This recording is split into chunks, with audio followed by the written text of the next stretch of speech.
Hello बच्चों, welcome to the official channel of IIT Ashram. I believe कि आप लोगों का खोज का एग्जाम बहुत बढ़िया होगा और आप लोग बहुत उत्सुक होंगे अपने आंसर की को टैली करने के लिए और सॉल्यूशंस देखने के लिए। But before we start solution, मैं आप लोगों के लिए एक बहुत इंपॉर्टेंट इन्फॉर्मेशन लेकर आया हूँ कि आपका खोज का जो भी स्कॉलरशिप बनेगा अकॉर्डिंग टू योर स्कोर, आपको एक एडिशनल स्कॉलरशिप ऑफर किया जा रहा है 5% का। अगर आप कोर्स के लिए नेक्स्ट ईयर के लिए अगर आप रजिस्टर करते हैं बिफोर 29 अक्टूबर, 29 अक्टूबर 29 अक्टूबर के पहले अगर आप रजिस्टर करते हैं तो जो भी आपका स्कॉलरशिप होगा इसमें एड ऑन 5% कर लीजिए। मतलब अगर आपका स्कॉलरशिप 40% आता है तो 40 नहीं, आपको 45% स्कॉलरशिप ऑफर किया जाएगा। तो 50% स्कॉलरशिप अगर आप अचीव करते हैं अपने स्कोर के थ्रू तो आपको 55% ऑफर किया जाएगा, राइट। तो अपने पेरेंट्स को बताइएगा इन्फॉर्मेशन और इस ऑफर का जरूर अच्छे से फायदा उठाइएगा, बहुत बेनिफिशियल रहेगा आपके लिए।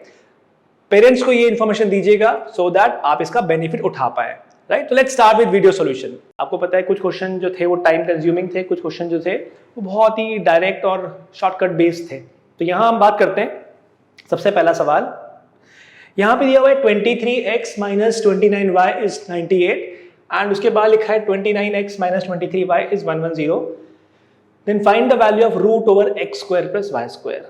तो root over X square plus Y square की वैल्यू निकालनी है। अब इंपॉर्टेंट इसमें यह है कि सबसे इंपॉर्टेंट चीज कि लीनियर इक्वेशन का क्वेश्चन है, linear equation in two variable, जो आप लोग क्लास 10th में पढ़ते हैं। बट इंपॉर्टेंट इसमें यह है कि ये क्वेश्चन में कोफिशिएंट बहुत बड़े बड़े कोफिशिएंट बड़े हैं। 23x - 29y is 98, 29x - 23y is 110। तो आपने एक ट्रिक पढ़ा होगा शायद, और नहीं तो याद रखिएगा कि जब भी आपके सामने कोई क्वेश्चन होता है जिसमें कोफिशिएंट बड़े होते हैं लेकिन एक चीज है कि ये इंटरचेंज हो रहे हैं, ये इंटरचेंज हो रहे हैं। आप देख सकते हैं कि जो कोफिशिएंट x के साथ था वही कोफिशिएंट अब y के साथ आ चुका है, और जो कोफिशिएंट y के साथ था वो कोफिशिएंट x के साथ आ चुका है। तो ऐसे क्वेश्चन को करने का अप्रोच बहुत सिंपल सा होता है कि एक बार आप इनको ऐड कर दीजिए और एक बार आप इनको सब्ट्रैक्ट कर दीजिए।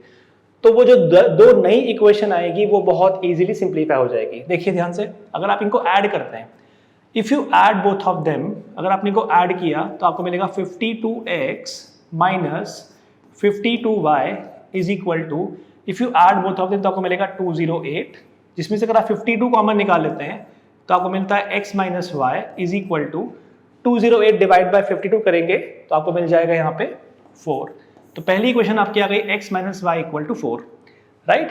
x - y equal to 4। Similarly अगर मैं इनको सब्ट्रैक्ट करता हूँ, let's say if you subtract both of them, तो 29 में से उल्टा सब्ट्रैक्ट करता हूँ। सेकेंड इक्वेशन, ये अगर मेरी पहली इक्वेशन है और ये सेकेंड इक्वेशन है, तो सेकेंड में से फर्स्ट को माइनस कर रहा हूँ। 29 - 23 दिस गिव यू 6x, उसके बाद 23 माइनस माइनस हो जाएगा plus 6y is equal to मिल जाएगा आपको 110 - 98 दिस गिव यू 12। तो आपको मिल जाएगा x + y is equal to 2। बहुत इजी। अब आप इन दो इक्वेशन को ध्यान से देखिए, this you can easily solve. इसको आप बहुत इजीली सॉल्व कर सकते हैं कि x - y 4 आना चाहिए और x + y 2 आना चाहिए। तो आप इनको ऐड कर दीजिए, x + y equal to 4, sorry x + y equal to 2। x + y हमारा 2 है, x + y is 2 and x - y is equal to 4। अगर आपने इनको ऐड कर दिया तो 2x की वैल्यू आ जाएगी 6, जिसमें आपको x की वैल्यू मिल जाएगी 3। Now once you get the value of x equal to 3, अगर आप यहाँ पुट कर देते हैं x की वैल्यू 3 होगी तो 3 + y is 2, सो y का वैल्यू आपको मिल जाएगा -1। सो एक बार आपको x मिल गया और y मिल गया, आपको फाइंड करना था root over x square plus y square. तो अंडर रूट में x का स्क्वायर मतलब 3 का होल स्क्वायर प्लस y का स्क्वायर दैट मीन्स -1 का होल स्क्वायर। तो आपका आंसर आ जाएगा 9 + 1, this give you answer as root over 10, option number ए। तो पहले सवाल का जवाब था option number A. I hope ये क्लियर है आपको। लॉजिक था दोनों को ऐड कीजिए, दोनों को सब्ट्रैक्ट कीजिए। जब दो कोफिशिएंट बड़े बड़े आते हैं, ठीक है, इंटरचेंज हो रहे हैं अगर, दैट इज द लॉजिक। जब इंटरचेंज होते हैं तो आप इनको एक बार ऐड कर दीजिए, एक बार सब्ट्रैक्ट कर दीजिए, आपका आंसर जल्दी आ जाएगा। चलिए आगे बात करते हैं, अगले क्वेश्चन पे आते हैं। नेक्स्ट सवाल, हाँ जी, ये सवाल जो था वो बेसिकली आप लोगों के लिए स्पीड ब्रेकर था कि ताकि आप इसमें फंस जाएं और फंसने के बाद अपना टाइम वेस्ट थोड़ा कर दें। तो ये क्वेश्चन जो था स्पीड ब्रेकर था। मतलब एग्जाम में क्वेश्चंस ऐसे होते हैं कई बार जिसमें आपको रुकना होता है, मार्क करना होता है कि ऐसे क्वेश्चन हम बाद में करेंगे, ठीक है। यहाँ जब हम पूरा पेपर सॉल्व कर चुके होंगे, इसको हम लेटर ऑन स्टेज पे देखेंगे, तो ये उसी टाइप का क्वेश्चन है। हालांकि बहुत डिफिकल्ट नहीं है, बट इसमें सिंपल वैल्यू पुट करना है और you can easily solve it, बहुत आसानी से कर सकते हैं। देखिए करना क्या था इसमें, तो x की वैल्यू दी है y अपॉन y प्लस 1 और y की वैल्यू दी है a माइनस 2 अपॉन 2। तो एक काम करते हैं, y a की टर्म्स में है, x y की टर्म्स में, और ऑप्शन में 1 माइनस 1 0 और a है। लेट्स डू वन थिंग, ये y की वैल्यू यहाँ पे पुट करते हैं, तो क्या मिल जाएगा आपको, आपको मिलता है x is equal to y की वैल्यू आ जाएगी a minus 2 divided by 2, and similarly यहाँ पे जब आप वैल्यू पुट करते हैं y का, सो a minus 2 upon 2 plus 1। Now when you simplify this क्या मिलता है, आपको मिल जाएगा a माइनस 2 अपॉन 2, ठीक है। ये तो एज इट इज है न्यूमरेटर, और ये डिनोमिनेटर की बात करते हैं, ये डिनोमिनेटर जो है ये एक्चुअली फ्लिप हो जाएगा, है ना। ये आपको यहाँ पे क्या मिलेगा, ये मिलेगा a minus 2 upon 2, and denominator में आ जाएगा a माइनस 2 प्लस 2 अपॉन 2। ये कैसे आ गया, ये मैंने एलसीएम ले लिया, इसका एलसीएम हो जाएगा 2, सो 2 1 जा 2 और ये 2 2 कैंसिल हो जाएगा, so this got a minus 2 upon 2 multiply by denominator will get flipped, this become 2 upon a। सो आपको मालूम पड़ गया आपकी x की जो वैल्यू है वो सिंप्लीफाइड टर्म्स में अगर हम बात करें तो वो a माइनस 2 अपॉन a के बराबर है। ये आपकी x की वैल्यू आ गई। अब आपके पास x और y दोनों ही a की टर्म्स में है, तो अब एक काम कीजिए, ये वैल्यू यहाँ पे सब्स्टिट्यूट कर दीजिए, आपका सिंप्लीफिकेशन आ जाएगा।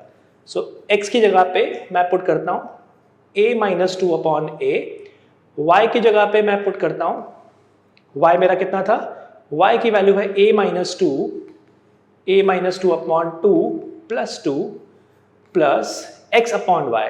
एक काम करते हैं, इसको यहाँ सिंप्लीफाई करने से अच्छा अलग से निकाल लेते हैं।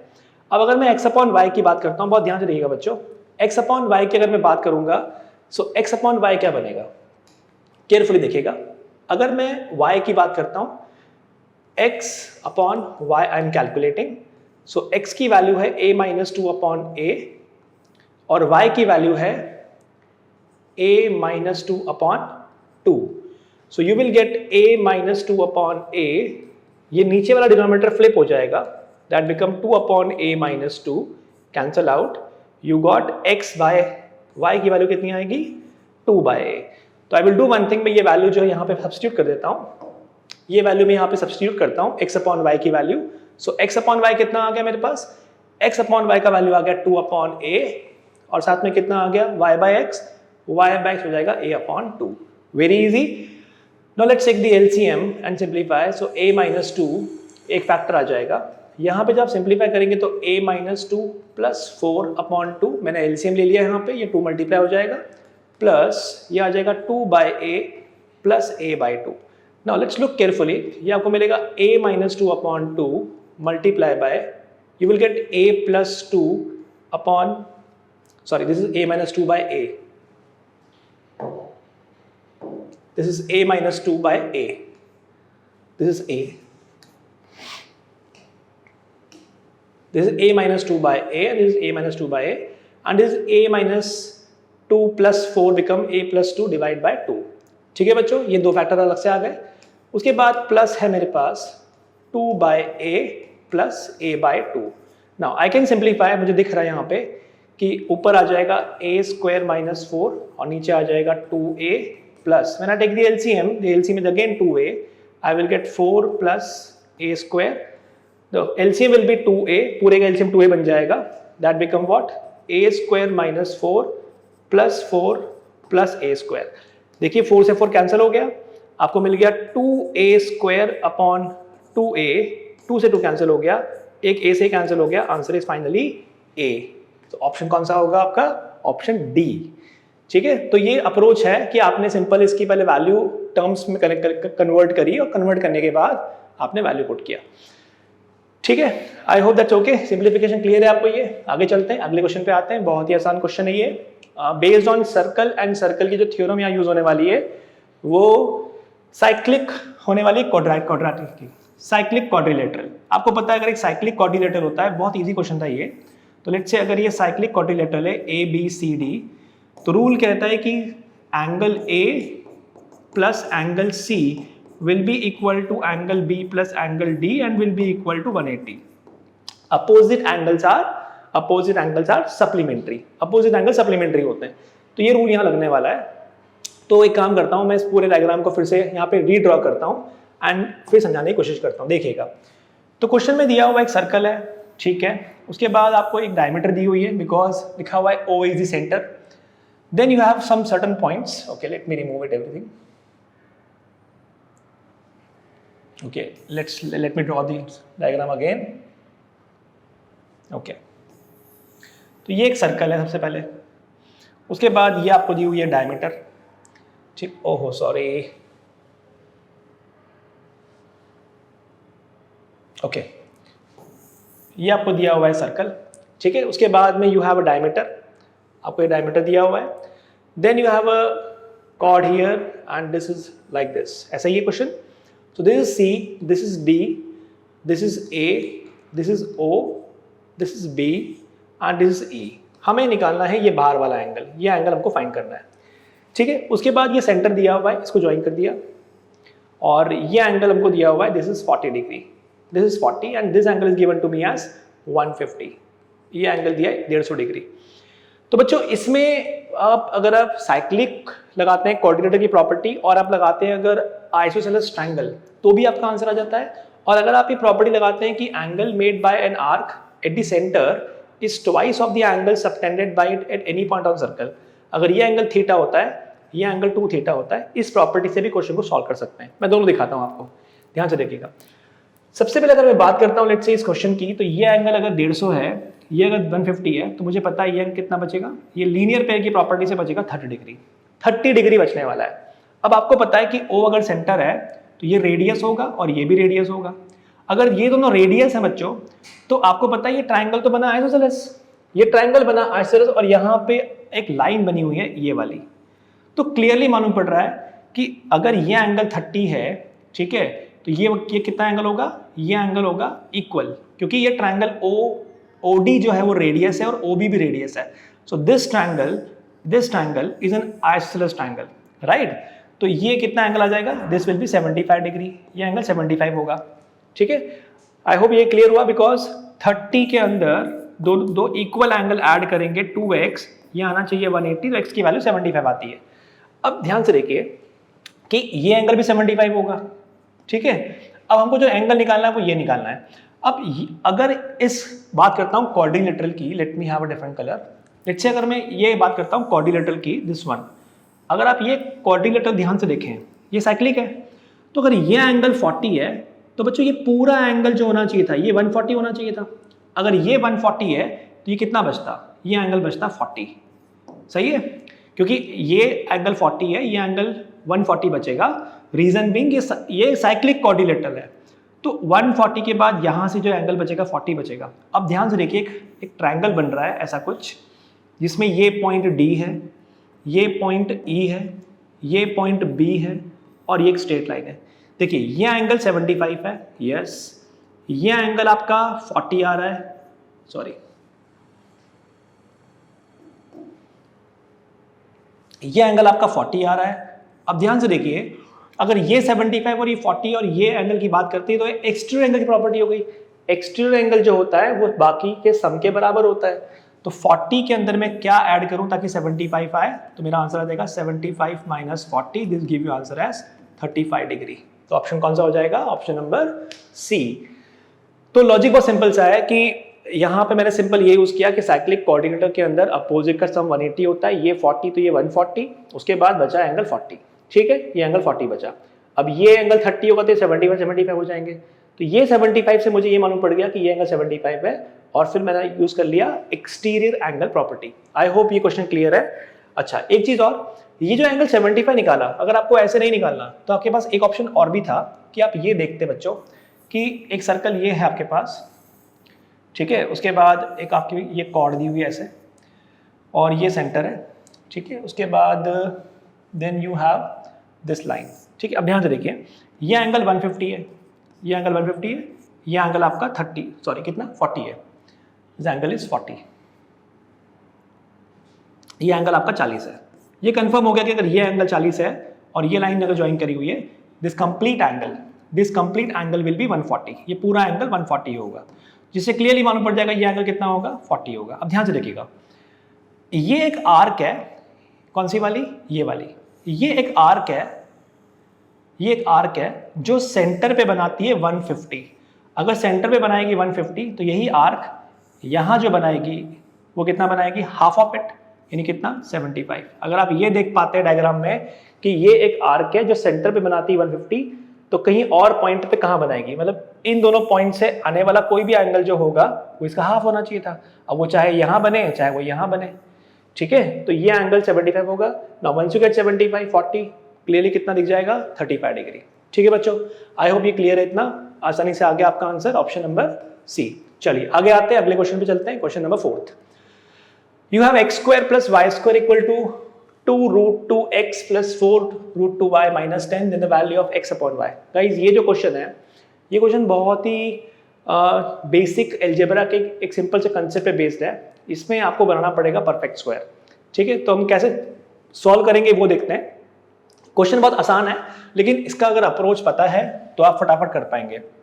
और ये कॉन्सेप्ट ओलंपियाड में बहुत बार पूछा जाता है, परफेक्ट स्क्वायर वाला। देखिएगा, क्वेश्चन है एक्स स्क्वायर, मैं काम करता हूँ एक्स की टर्म्स को कलेक्ट करता हूँ, 2√2x प्लस वाई स्क्वायर, फिर मैं लिखता हूँ प्लस 4√2y, ठीक है। और इसके इक्वल टू में, सॉरी 4 प्लस नहीं आएगा, 4 आएगा, ये माइनस में, because I am sending this term to the left side, इसको मैं लेफ्ट भेजता हूँ तो ये नेगेटिव होना चाहिए था ना, so this will become left, ये नेगेटिव आ गया, माइनस के 4√2y, और साथ में आ जाएगा इक्वल टू में -10, ठीक है। मैंने क्या करा, मैंने वेरिएबल वाली टर्म्स को एक तरफ ले लिया, कांस्टेंट को एक तरफ ले लिया। अब गाइस क्या करना है, इसको परफेक्ट स्क्वायर में कन्वर्ट करना है, ये परफेक्ट स्क्वायर, और इसको भी कन्वर्ट कर लीजिए परफेक्ट स्क्वायर में। देखिए ए स्क्वायर है और 2ab दिख रहा है, लेकिन वो बी स्क्वायर नहीं है। यहाँ पर भी ए स्क्वायर है, 2ab है, बी स्क्वायर नहीं है। तो परफेक्ट स्क्वायर बनाने का कंडीशन होता है, सिंपल सा रूल होता है, जो मिडिल टर्म है ए स्क्वायर प्लस बी स्क्वायर और 2ab, तो अगर मैं स्टैंडर्ड फॉर्म में लिखता हूं A square plus 2ab plus B square, जो बीच वाली टर्म होती है ना, इसका हाफ कीजिए, उसका स्क्वायर कीजिए। तो पहले क्या करना है आपको, पहले हाफ कीजिए, हाफ करने के बाद उसको आप स्क्वायर कीजिए। अगर आप हाफ करके स्क्वायर ऐड कर देंगे, सब्ट्रैक्ट कर देंगे, या यूं कह लो इक्वल टू के दोनों तरफ ऐड कर देंगे, तो परफेक्ट स्क्वायर में कन्वर्ट हो जाएगा। यही रूल लगेगा यहाँ पे, ध्यान से देखिएगा। तो अगर मैं यहाँ पे एक्स स्क्वायर, या मैं इसको रीअरेंज करता हूँ, एक्स स्क्वायर तो ए स्क्वायर माइनस 2 इंटू ए इंटू बी, अगर ये मेरा ए स्क्वायर है, ये मेरा 2ab, मतलब ये मेरा b रहा होगा, तो मुझे यहाँ पे √2 का स्क्वायर चाहिए। अगर ऐसा होता तो ये परफेक्ट स्क्वायर में आ जाता। आप देख सकते हैं मैंने मिडिल टर्म का हाफ किया, मिडिल टर्म मतलब जो जिसके साथ x होता है, तो अगर इसका हाफ करते तो कितना आता है, √2 का स्क्वायर ऐड कर दीजिए, वही तो किया मैंने। देखो मिडिल टर्म का हाफ और फिर उसका स्क्वायर, तो हाफ कितना होगा 2√2 का, 2√2 का हाफ करेंगे तो वो आ जाएगा √2, और √2 का करेंगे स्क्वायर, यानी 2 लिख सकते हैं, या अल्टीमेटली √2 का स्क्वायर लिख सकते हैं। ऐसा करने से परफेक्ट स्क्वायर में कन्वर्ट हो गया। सिमिलरली यहाँ पे कन्वर्ट हो जाएगा, ये आ गया पहला। अब जो मैंने ऐड किया है मैं दोनों तरफ ऐड करूंगा इक्वल टू में, इक्वल टू के लेफ्ट साइड ऐड करूंगा, राइट भी ऐड करूंगा। Now let's make this perfect square, ये आ जाएगा वाई स्क्वायर माइनस 4√2y। चलिए 4√2 का हाफ करते हैं, तो 4√2 का हाफ करेंगे तो दिस विल बिकम 2√2। अब 2√2 का स्क्वायर करेंगे तो ये आ जाएगा 8 एक्चुअली, बट मैं फिलहाल लिखता हूँ 2√2 का होल स्क्वायर, 2√2 का होल स्क्वायर। ऐसा करने से क्या होगा, इक्वल टू में आ जाएगा -10 प्लस, अगर ये लेफ्ट हैंड साइड में ऐड किया है तो राइट हैंड साइड भी ऐड करना पड़ेगा, ये 2 हो जाएगा, और अगर ये लेफ्ट हैंड साइड ऐड किया तो राइट हैंड साइड भी ऐड करना पड़ेगा, ताकि बैलेंस रहे चीजें। आप देख सकते हैं बच्चों, ये x माइनस √2 का होल स्क्वायर है, एंड सिमिलरली ये जो है ये y माइनस 2√2 का होल स्क्वायर है, और इसके इक्वल टू में क्या आ रहा है, 10 + 10 यानी कि 0 आ रहा है। ठीक है, आई होप आप इतना पार्ट समझ पाए कि मैंने क्या करा, मैंने मिडिल टर्म का हाफ किया, हाफ करके स्क्वायर किया। जो मिडिल टर्म का हाफ करते हैं, हाफ करके स्क्वायर करते हैं, और वो अगर मैं ऐड करूंगा, सब्ट्रैक्ट करूंगा, the things will automatically get converted to perfect square. तो ये परफेक्ट स्क्वायर में अपने आप कन्वर्ट होना शुरू हो जाता है। क्लास 10th में एक कंप्लीटिंग द स्क्वायर मेथड है, वो किसी किसी स्कूल्स में पढ़ाते हैं, हम तो हमारी क्लासेस में पढ़ाते हैं ये चीज़ को, हालांकि डिलीट हो गया है, बट हम लोग ये जरूर कवर करते हैं बिकॉज ये 10th का बहुत इंपॉर्टेंट कॉन्सेप्ट है जो 11th में और 12th में भी काम आता है। ठीक है, तो मिडिल टर्म का हाफ किया, हाफ करके स्क्वायर किया, वो मैंने ऐड किया। इधर भी मिडिल टर्म का हाफ किया, हाफ करके स्क्वायर ऐड किया। तो स्क्वायर ऐड किया, सब्ट्रैक्ट भी करना पड़ेगा। तो यूं कह लो कि इक्वल टू में इक्वल टू के लेफ्ट साइड भी ऐड करेंगे, राइट साइड भी ऐड करेंगे, तो बैलेंस रहेंगी चीजें, है ना। तो बैलेंस करने के लिए दोनों तरफ ऐड किया। तो this question can be written as this. अब ध्यान से देखिए, ये किसी नंबर का स्क्वायर है और ये भी एक नंबर का स्क्वायर है। बच्चों, दो नंबर का स्क्वायर ऐड करने पे 0 देना चाहिए। दो नंबर का स्क्वायर ऐड करने पे 0 नहीं दे सकता, इट्स नॉट पॉसिबल। क्यों? अरे स्क्वायर हमेशा पॉजिटिव होता है, नॉन नेगेटिव होता है। ये भी हमेशा नॉन नेगेटिव होता है। 0 कैसे आएगा? ऐसा पॉसिबल नहीं कि ये प्लस हो और ये माइनस हो, दोनों प्लस माइनस कट के 0 बन जाए। It's not possible. क्यों? क्योंकि बेटा ये स्क्वायर है, स्क्वायर कभी नेगेटिव नहीं होता है, ऑलवेज पॉजिटिव। तो दो पॉजिटिव नंबर का एडिशन 0 आना चाहिए। Is it not possible? या तो फिर ये नॉन नेगेटिव है ना। 0 मतलब 0 इज नॉन नेगेटिव नंबर। तो अगर ये भी 0 होगा और ये भी 0 होगा, that is the only possibility जब ये 0 आएगा। क्यों? क्योंकि स्क्वायर लगा हुआ है। स्क्वायर का एडिशन, दो परफेक्ट स्क्वायर का एडिशन अगर 0 है, this should be equal to 0 and this should be equal to 0। मतलब x की वैल्यू होनी चाहिए √2, तभी ऐसा पॉसिबल है, और y की वैल्यू होनी चाहिए 2√2, तभी ऐसा पॉसिबल है। तो आपसे सवाल पूछा गया था x अपॉन y, तो x अपॉन y की जब आप वैल्यू निकालेंगे तो √2 upon 2√2, this give you answer as 1/2। 1/2 option number again A, ये हमारा आंसर होगा, याद रखिएगा। लॉजिक क्या है? हाफ करके स्क्वायर बनाया, हाफ किया, स्क्वायर किया, ऐड किया दोनों तरफ इक्वल टू के लेफ्ट साइड राइट साइड, दो होल स्क्वायर का summation 0, it's not possible until and unless both are 0। तो both must be 0 तभी पॉसिबल है। इसको 0 डालोगे तो √2 आना चाहिए, इसको डालोगे तो 2√2 आना चाहिए, अदरवाइज पॉसिबल नहीं है। x और y बाहर आ गए, वैल्यू निकल गई। आई होप ये क्लियर है आपको इतना, ठीक है। चलिए आगे चलते हैं, अगला क्वेश्चन पे आते हैं। बहुत ही आसान क्वेश्चन ट्रिग्नोमेट्री का। देख के आपको टेम्पटेशन हो गया हो कि हाश ये तो बनेगा पक्का आपसे, है ना। तो बोला है cos to the power 4 theta, cos to the power 4 theta को लिखता हूं मैं cos स्क्वायर का square minus sin to the power 4 theta को लिखता हूं sin स्क्वायर का square. This give you what? a square minus b square. a square minus b square हो जाएगा a plus b and a minus b, a plus b into a minus b, so cos square minus sin square. Now sin square theta plus cos square theta everyone knows कि वो 1 होता है, right. This is 1 and ये value हमको दी हुई है 1/3। This given to me as 1/3, ये हमको 1/3 दी हुआ है। तो 1 into cos square minus sin square theta is equal to 1/3, ठीक है। अब cos theta is there. So अब क्या करें, हमें अल्टीमेटली मिल गया cos square theta minus sin square theta is equal to 1/3, ये मिल चुका है। हमें निकाला तो 10 था। अब देखिए, जिन बच्चों को यहाँ पे ये समझ में आ गया कि काम करते हैं, पूरा कन्वर्ट कर लेते हैं साइन में, पूरा साइन में कन्वर्ट कर लेते हैं और पूरा कॉस में कन्वर्ट कर लेते हैं, तो भी काम चल जाएगा। देखिए, इस कॉस को मैं लिख सकता हूँ, देखिए आपको पता है सभी को कि sine square theta plus cos square theta कितना होता है? 1। तो क्या मैं cos स्क्वायर थीटा की जगह पे लिख सकता हूँ 1 minus sine square theta? Yes. या मैं साइन स्क्वायर थीटा की जगह लिख सकता हूँ 1 माइनस कॉस स्क्वायर थीटा? बिल्कुल ठीक, यहाँ लिख देते हैं। तो cos को या साइन को कन्वर्ट करते हैं, मैं cos की जगह पे लिखता हूँ 1 minus sine square theta minus sine square theta is equal to 1/3। ये दो बार क्यों आ गया? अरे एक बार तो ये है और एक बार तो मैंने cos की जगह पे ये वाला पार्ट पूरा लिखा, तो मुझे मिल गया 1 minus 2 sine square theta is equal to 1/3। इस 1/3 को यहाँ भेज दीजिए, साइन को वहाँ ले जाइए, 1 में से 1/3 गया, इक्वल टू में आ गया 2 साइन स्क्वायर थीटा। बच्चों मुझे क्या मिल जाएगा? 1 minus 1/3 is 2/3, so 2/3 is equal to 2 sine square theta, 2 sine square theta. मतलब मुझे मिल जाएगा कि साइन स्क्वायर थीटा की वैल्यू भी 1/3 है, ठीक है। साइन स्क्वायर की वैल्यू भी कितनी आ गई? 1/3 आ गई। तो साइन स्क्वायर थीटा इज 1/3। अब एक बात बताइए, अगर साइन स्क्वायर थीटा की वैल्यू 1/3 है तो क्या आप कॉस स्क्वायर की निकाल सकते हो वैल्यू? साइन स्क्वायर आपको मिल चुका है, यूज दिस, साइन स्क्वायर मिल चुका है, तो कॉस कैसे निकालेंगे? कॉस स्क्वायर की वैल्यू आ जाएगी 1 minus sine square. What is sine square? 1/3। तो ये आ जाएगा 2/3। अब आपको 10 निकालना था। अब आपको पता है कि 10 का मतलब क्या होता है, साइन बाय कॉस। तो 10 स्क्वायर क्या होगा, 10 स्क्वायर थीटा होगा sign square theta by cos square theta. What is sine square बच्चों, साइन स्क्वायर कितना आया हमारा 1/3, साइन स्क्वायर आया 1/3, कॉस स्क्वायर कितना आया, कॉस स्क्वायर आया 2/3। तो आंसर कितना हो जाएगा, 3 कट जाएगा 1/2। ठीक, answer is option number A.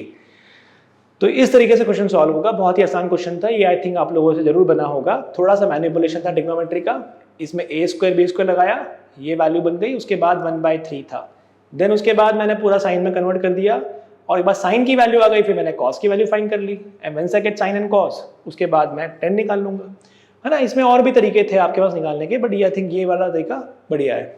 चलिए आगे चलते हैं। Next, a very easy question, basic simplification. ABC are 3 different number in AP, A plus 2B minus C, 2B plus C minus A, C plus A minus B का value क्या होगा। देखिए, अगर 3 number AP में है, if 3 numbers ABC are in AP, अगर A, B, C are in AP, अगर ये AP में है, तो आपको पता होगा कि B minus A जो होता है बच्चों, वो C minus B के बराबर होता है, कॉमन डिफरेंस, है ना। यहां हम लिख सकते हैं 2B is equal to A plus C, बस यही कैच है, यही कैच है ना। b minus a equal to c minus b आएगा, मतलब 2b का वैल्यू a प्लस सी आ जाएगा। बच्चों एक काम करो, रिप्लेस करते जाओ। फाइंड क्या करना है, फाइंड करना था a plus 2b minus c into 2b plus c minus a into c plus a minus b. Option देखिए, ऑप्शन में सभी जगह पे ABC ABC ABC ABC है, ठीक है। एक काम कीजिए, 2b की जगह पे लिख दीजिए a प्लस सी, तो यहाँ पे आ गया a प्लस, 2b की जगह पे लिख दिया मैंने a प्लस सी, और ये c एज इट इज, पहला फैक्टर हो गया। दूसरा फैक्टर 2b की जगह पे लिख दिया मैंने a plus c minus a हो गया, सही है। उसके बाद ये यहाँ पे 2b नहीं है लेकिन c प्लस a है, c प्लस a की जगह लिख दीजिए 2b माइनस b बन गया। अब ध्यान से देखिए, c कैंसिल हो जाएगा, यहाँ पे a कैंसिल हो जाएगा, और यहाँ पे अल्टीमेटली मिल जाएगा 2a into 2c into b, this give you ultimately 4 times of a into b into c। कौन सा ऑप्शन हो जाएगा बच्चों, option number D, D is the answer for ABC। ठीक है, a very easy question, let's move on, आगे चलते हैं। ये तो 100% सबका आ गया होगा, ये मुझे कराने की जरूरत नहीं है, ना ना ना ना सर कराने की जरूरत है। क्यों, क्योंकि ये 10th में ये कॉन्सेप्ट तो पढ़ाते ही नहीं है कि एक रूट है तो उसके बाद क्या। तो गाइज हमने क्लास में जरूर बताया है, हम क्लास के 10th के बच्चों को जरूर बताते हैं कि अगर एक रूट 2 प्लस रूट 3 है, quadratic equation with rational coefficient.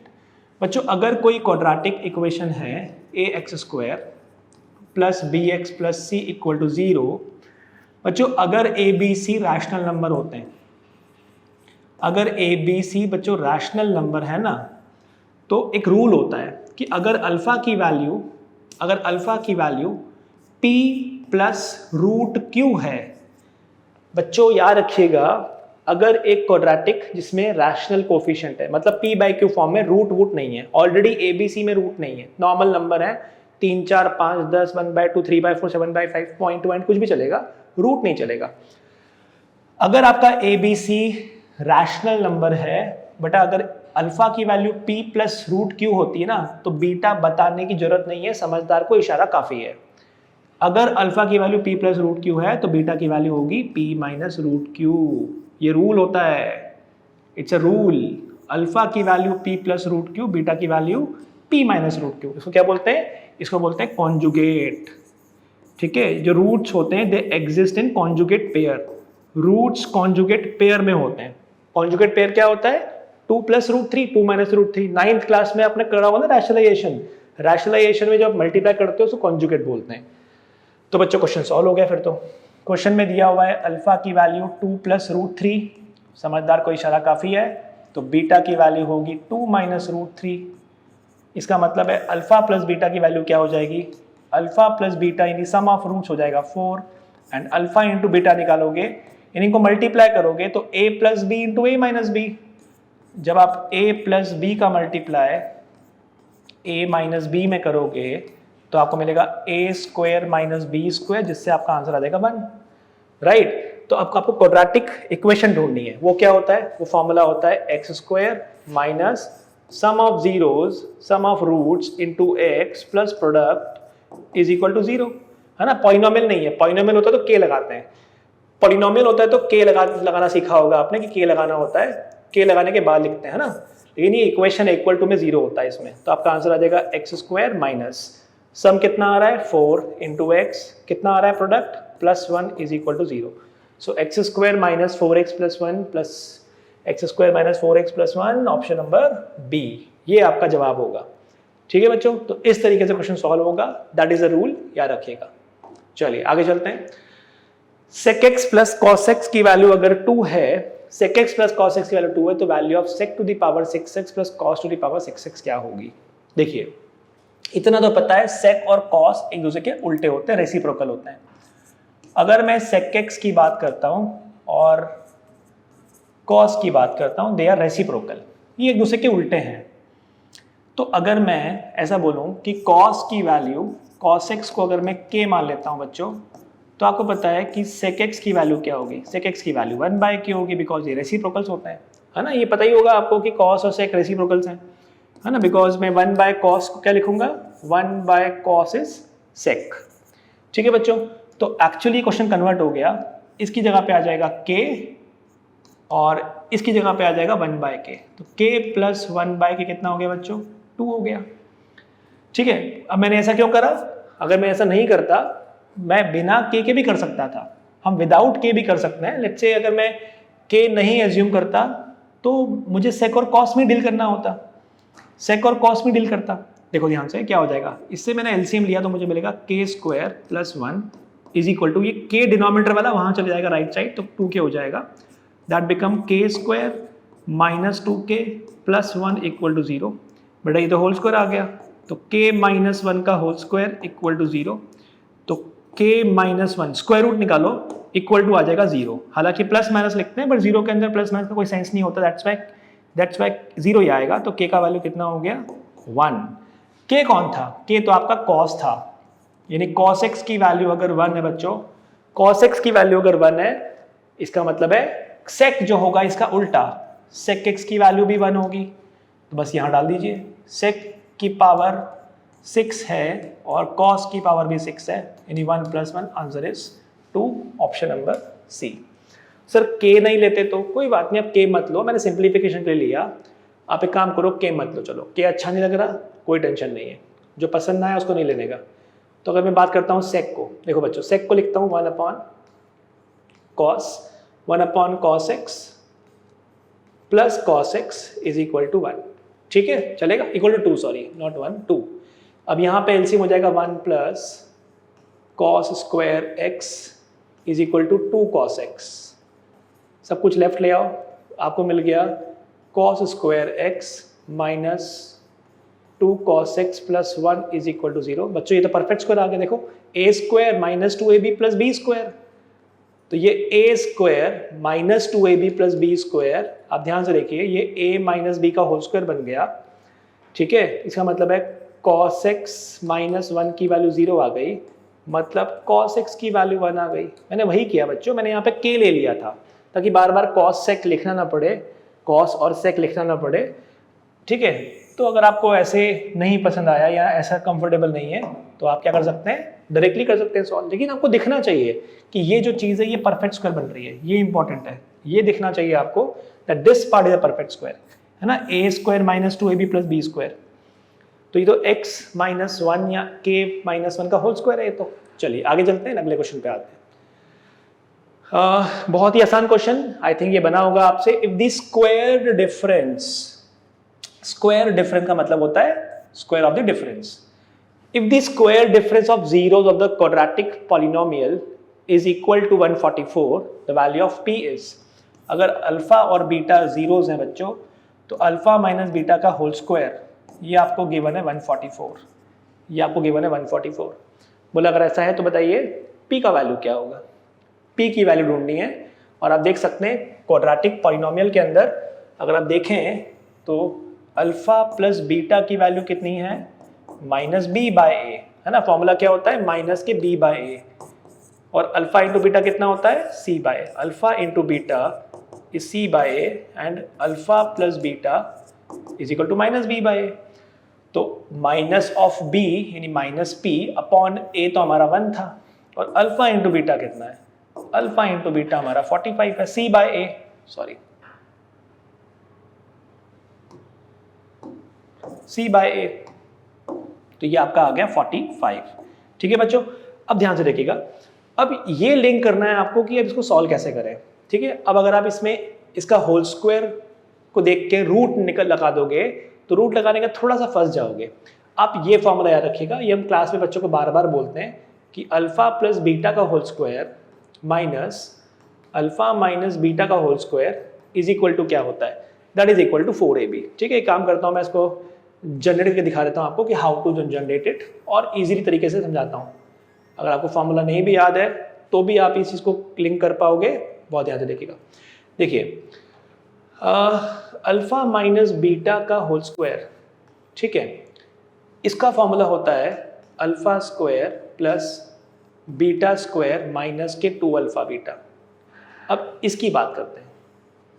अब आपको पता है कि अल्फा प्लस बीटा का होल स्क्वायर क्या होता है बच्चों, अल्फा प्लस बीटा का होल स्क्वायर होता है alpha square plus beta square plus 2 alpha beta. ठीक है, अब ध्यान से देखिए, अगर आप इतने पार्ट की बात करते हैं, इतने पार्ट की वैल्यू मैं यहाँ से निकाल सकता हूँ, तो यहाँ से मैं बोल सकता हूँ कि alpha square plus beta square जो होगा वो अल्फा प्लस बीटा का whole square minus 2 alpha beta होगा। राइट है, मैंने इसको लेफ्ट भेज दिया। अब देखिए ध्यान से, अगर मैं इसकी वैल्यू यहाँ पे पुट कर देता हूँ, देखिए alpha square plus beta square की वैल्यू यहाँ पे पुट कर देता हूँ, तो मुझे क्या मिलेगा, मुझे फाइनली मिल जाएगा अल्फा माइनस बीटा का whole square is equal to, ये पूरा इस पार्ट की जगह पे पूरा आ जाएगा, ये आ जाएगा अल्फा प्लस बीटा का whole square minus 2 alpha beta और 1 alpha beta, 2 alpha beta subtraction में एक बार और है।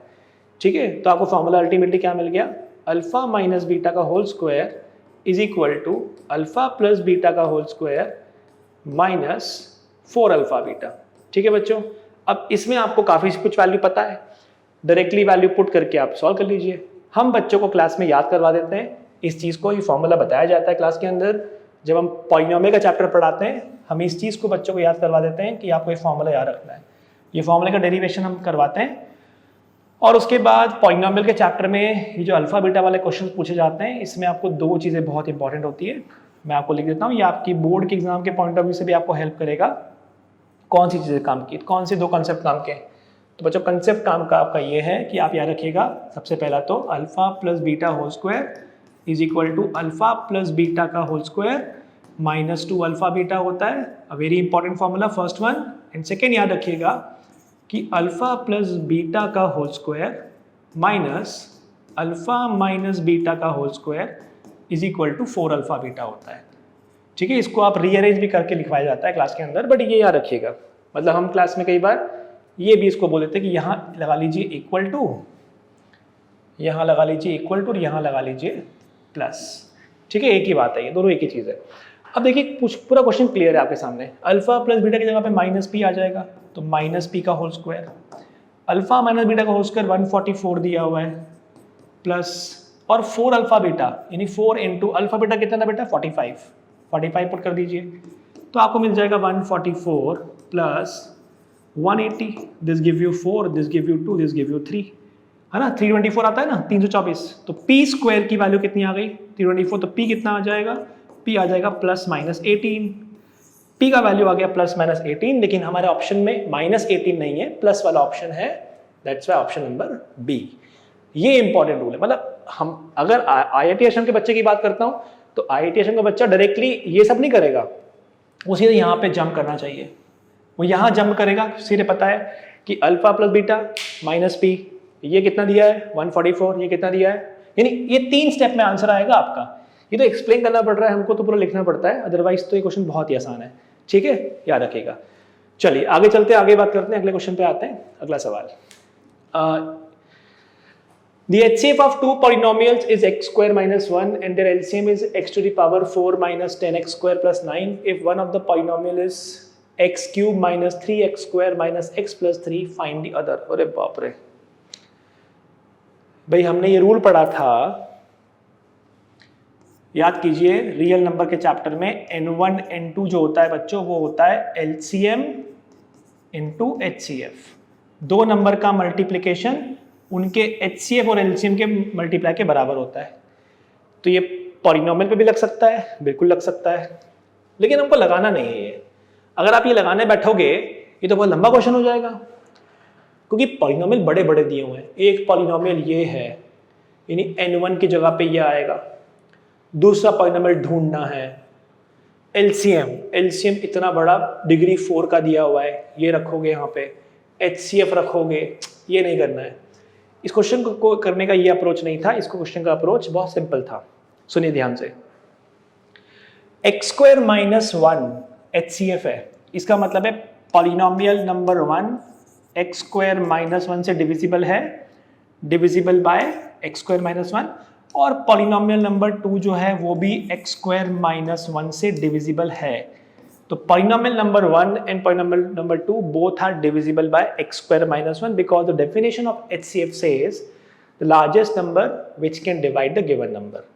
So अगर दो पॉलिनोमियल का HCF दिया हुआ है मतलब वो HCF दोनों पॉलिनोमियल को डिवाइड कर सकता है। ठीक है, अब देखिए x स्क्वायर माइनस 1 को मैं लिख सकता हूँ बेटा x plus 1 into x minus 1। ठीक है, x plus 1 into x minus 1। अब ध्यान से देखिएगा, जो नंबर x प्लस 1 से डिविजिबल है इसका मतलब है x की वैल्यू माइनस 1 डालने से पॉलिनोमियल की वैल्यू 0 आनी चाहिए, और जो पॉलिनोमियल x माइनस 1 से डिविजिबल है यानी x की वैल्यू 1 डालने से पॉलिनोमियल की वैल्यू 0 आनी चाहिए। Let's go by option. Option से जाओ, और आपने क्लास 9 में पढ़ा भी होगा, हम रूल पढ़ाते हैं कि बच्चों x इक्वल टू 1 अगर 0 ऑफ द पॉलिनोमियल है इसका मतलब है सम ऑफ कोफिशिएंट जो आएगा वो 0 आएगा। चलिए पहले तो ये चेक करते हैं कौन सा polynomial divisible by x minus 1 है। चलिए कोफिशिएंट को जोड़िए, कोफिशिएंट को जोड़ के चेक कीजिए क्या ये 0 आ रहा है। यस, 3 और 3 कट जाएगा, प्लस 3 माइनस 3 1 1, नो ये नहीं डिविजिबल। कोफिशिएंट का सम चेक कीजिए, 3 और 3 6 हो जाएगा, ये 0 नहीं आएगा। कोफिशिएंट का सम चेक कीजिए, ये भी नहीं आएगा। बहुत बढ़िया, कोफिशिएंट का सम चेक कीजिए, ये कैंसिल हो जाएगा, और ये प्लस 1 माइनस 1 भी कैंसिल हो जाएगा। C जो है वो x माइनस 1 से डिविजिबल है, और x प्लस 1 से चेक करने की जरूरत नहीं है क्योंकि और कोई भी ऐसा एक्सप्रेशन नहीं है जिसमें कोफिशिएंट का सम 0 आ रहा हो। कोफिशिएंट का सम अगर 0 आता है तो x इक्वल टू 1 से डिविजिबल है। अगर आपको ये नहीं पता कोई बात नहीं, आप x इक्वल टू 1 डाल के देखिए, 1 डाल के देखोगे नॉट डिविजिबल, 1 डाल के देखोगे नॉट डिविजिबल, 1 डाल के देखोगे 0 नहीं आएगा। दैट्स व्हाई एक ही ऑप्शन होगा, ऑप्शन नंबर सी। क्लास 9 का क्वेश्चन था, हालांकि कॉन्सेप्ट थोड़ा डिफरेंट था। ठीक है, 9 मतलब एक्चुअली ये क्वेश्चन जो थे, ये कॉन्सेप्ट जो है ये पॉलिनोमियल के चैप्टर में यूज होते हैं। पॉलिनोमियल में ऑलरेडी दिया हुआ था, एनसीईआरटी के डिलीटेड पार्ट में है, और ये ओलंपियाड का बहुत ही इंपॉर्टेंट कॉन्सेप्ट है जिसमें आप इसको यूज कर सकते हैं। ठीक है, चलिए आगे बात करते हैं, नेक्स्ट क्वेश्चन पे आते हैं। बेस्ड ऑन नंबर्स सवाल दिया है बच्चों कि p का वैल्यू 2 4 6 8 अप टू 20 है, q का वैल्यू 1 3 5 अप टू 19 है, तो HCF क्या होगा p और q का। अच्छा, अभी निकाल देते हैं, कोई दिक्कत नहीं है। देखिए p का वैल्यू क्या है, p में है 2 4 6 8 10 12 14 16 18 और 20। समझाने के लिए लिख रहा हूँ, अगर दिमाग लगाओगे तो लिखना नहीं पड़ेगा, है ना। Q कौन है, Q हमारे ऑड नंबर्स हैं, 1 3 5 7 9, उसके बाद 11, उसके बाद 13 15 17 19, कहाँ तक है 19 तक है, ऑड नंबर्स है। बोला इनका HCF क्या होगा, कॉमन ढूंढ लीजिए।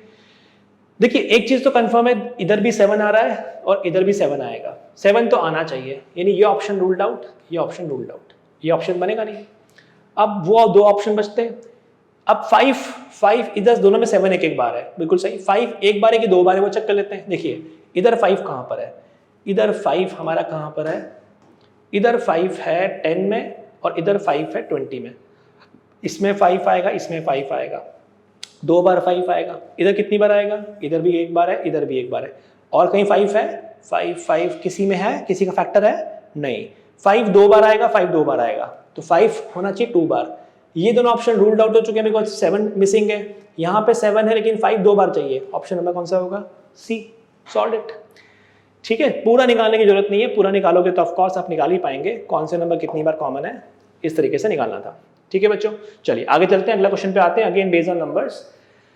आप लोगों ने क्लास 10th के रियल नंबर के चैप्टर में पढ़ा होगा कंपोजिट नंबर का प्रूविंग, है ना। जैसे if you remember NCERT question है 1 × 2 × 3 × 4 × 5 + 5 prove that it's a composite. तो आप क्या करते हो? 5 कॉमन निकालते हो और फिर लिख देते हो कि ये 1 × 2 × 3 × 4 + 1 आएगा, और फिर लिखते हो 5 × 4 24 + 1 25। Now this is 5 × 5 × 5 × 5।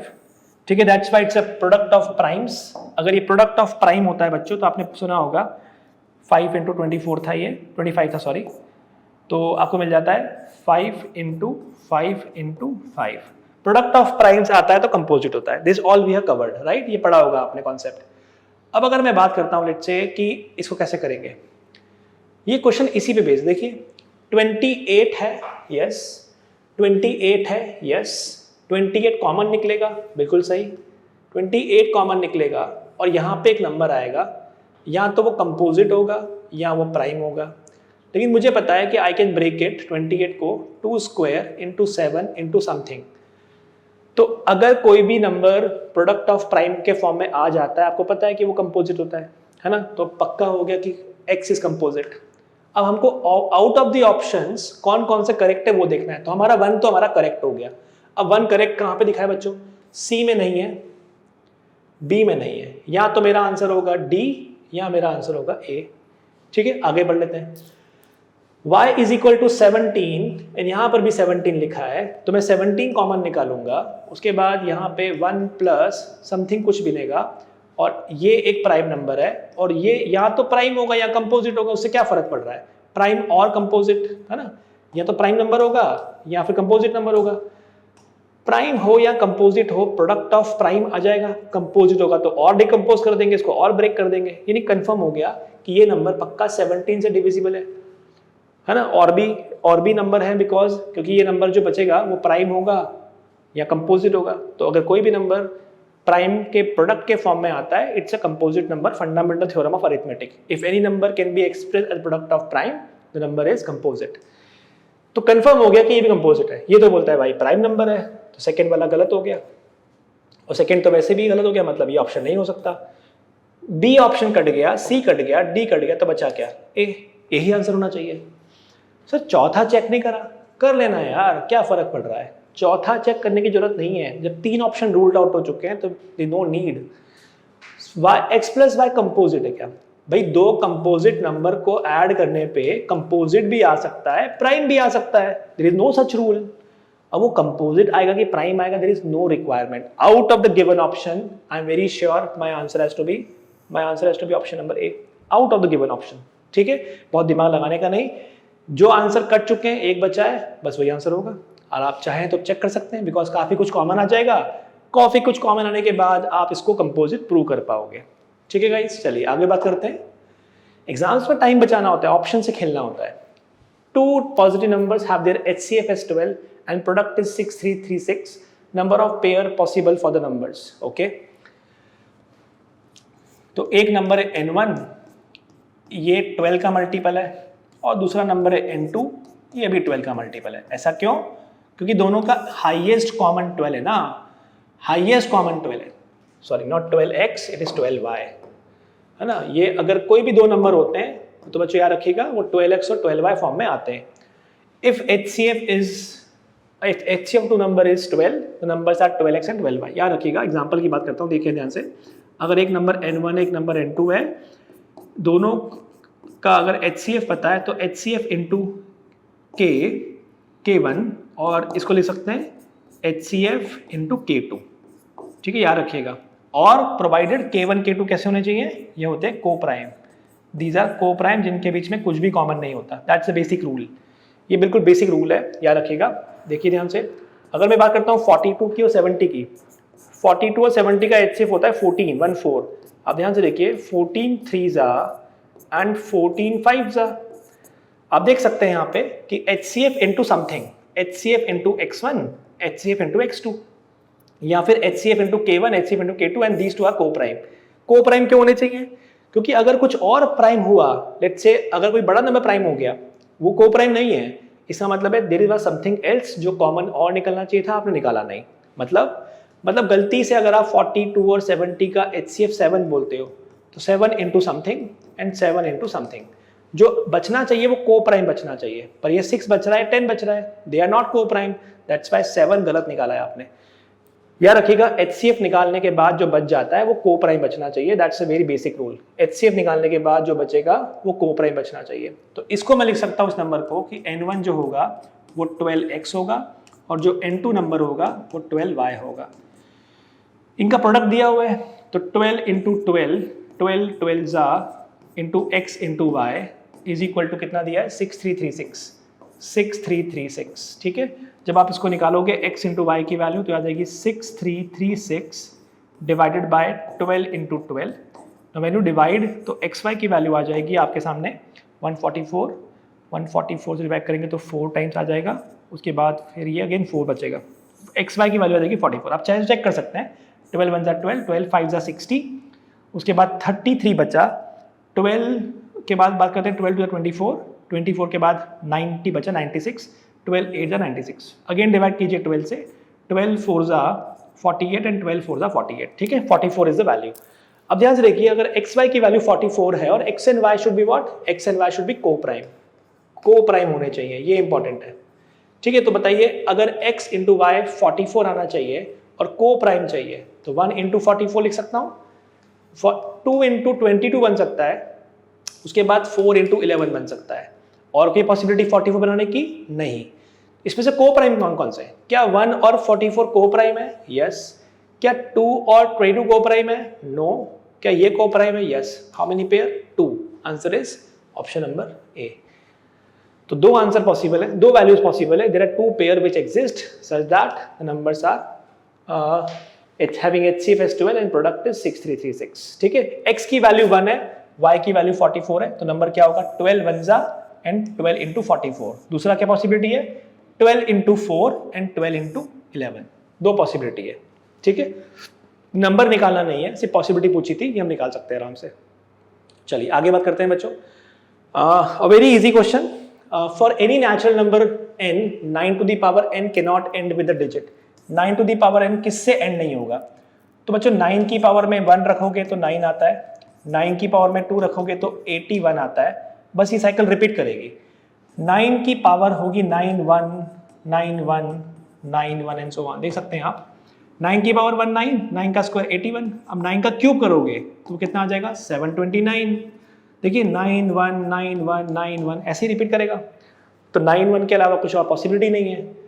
n natural number है, अगर ऑड रखोगे तो हमेशा 9 मिलेगा, और अगर पावर में इवन रखोगे तो 1 मिलेगा।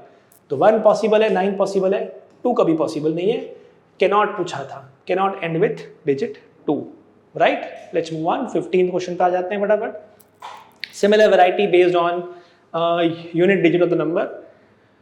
The value of 12 to the power 3 to the power x and plus 18 की पावर में 3 टू द पावर x। तो बच्चों मैं यहाँ पे आपको ओलंपियाड की थ्योरी नहीं पढ़ा रहा हूँ, ये ओलंपियाड की थ्योरी में हम पूरा कॉन्सेप्ट पढ़ाते हैं कि कैसे निकालना होता है, बट अगेन इसे शॉर्ट ऑफ टाइम ये सेशन के अंदर मैं पूरा थ्योरी डिस्कस नहीं कर सकता, तो मैं आपको सीधे बताता हूँ कि अगर आपके पास कोई थ्योरी भी नहीं है how can you easily calculate. ठीक है, शॉर्टकट पे सीधे सीधे आता हूँ, कुछ मत करो।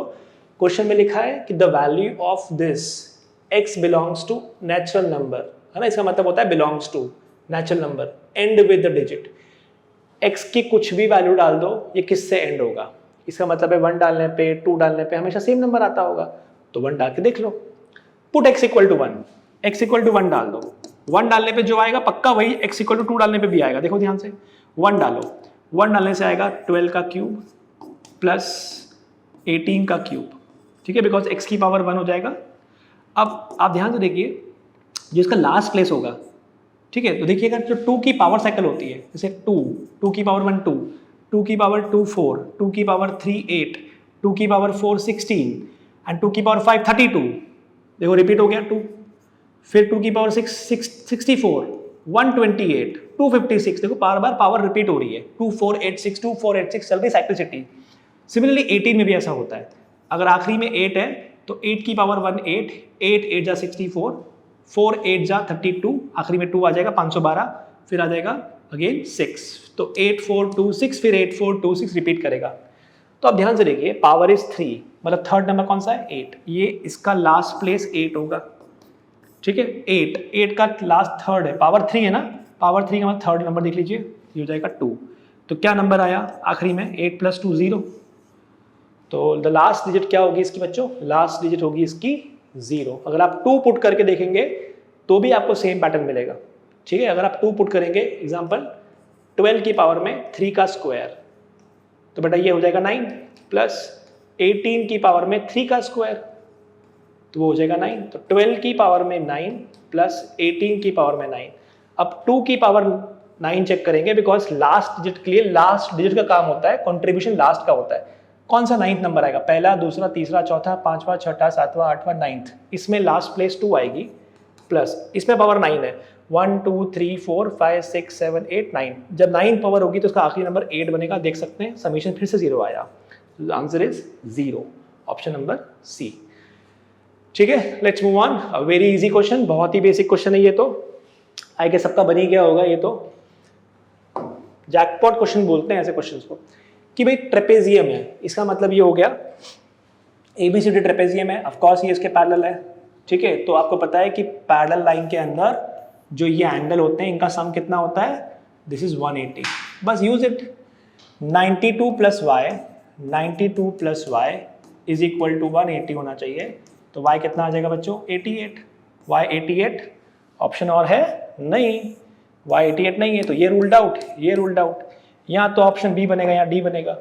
x निकाल लेते हैं, तो 2x के अंदर ऐड कर दीजिए, 2x में ऐड कर दीजिए, सो 2x + 10 और x + 20 को ऐड करेंगे, सो 3x + 30 का वैल्यू 180 आना चाहिए, सो 3x की वैल्यू 150 आनी चाहिए, x की वैल्यू 50 आनी चाहिए, 50। ऑप्शन नंबर बी मैच करता है, बिल्कुल सही। ठीक है, चलते हैं आगे, next one. A solid iron rectangular block, a solid iron rectangular block having the dimension, okay, dimension given है हमको, ठीक है, dimension given है, is cast into a hollow cylindrical with radius 35, ठीक है। तो आयरन रेक्टेंगुलर ब्लॉक था, ऐसा कुछ आयरन का रेक्टेंगुलर ब्लॉक था, इसको आपने मेल्ट किया और मेल्ट करके क्या बना दिया, मेल्ट करके बना दिया आपने इसका सिलेंड्रिकल, सिलेंडर बना दिया, वो भी होलो, ऐसा कुछ होलो सिलेंडर बना दिया, राइट, ये बना दिया आपने इसको ऐसे। बोला अगर ये बना चुके हो तो बताइए उसकी थिकनेस भी दी हुई है, तो इसकी लेंथ कितनी होगी। अब आपको पता है when you conversion of solid पे बेस्ड है, this based on conversion of solid, है ना, आप सॉलिड को कन्वर्ट कर रहे हो।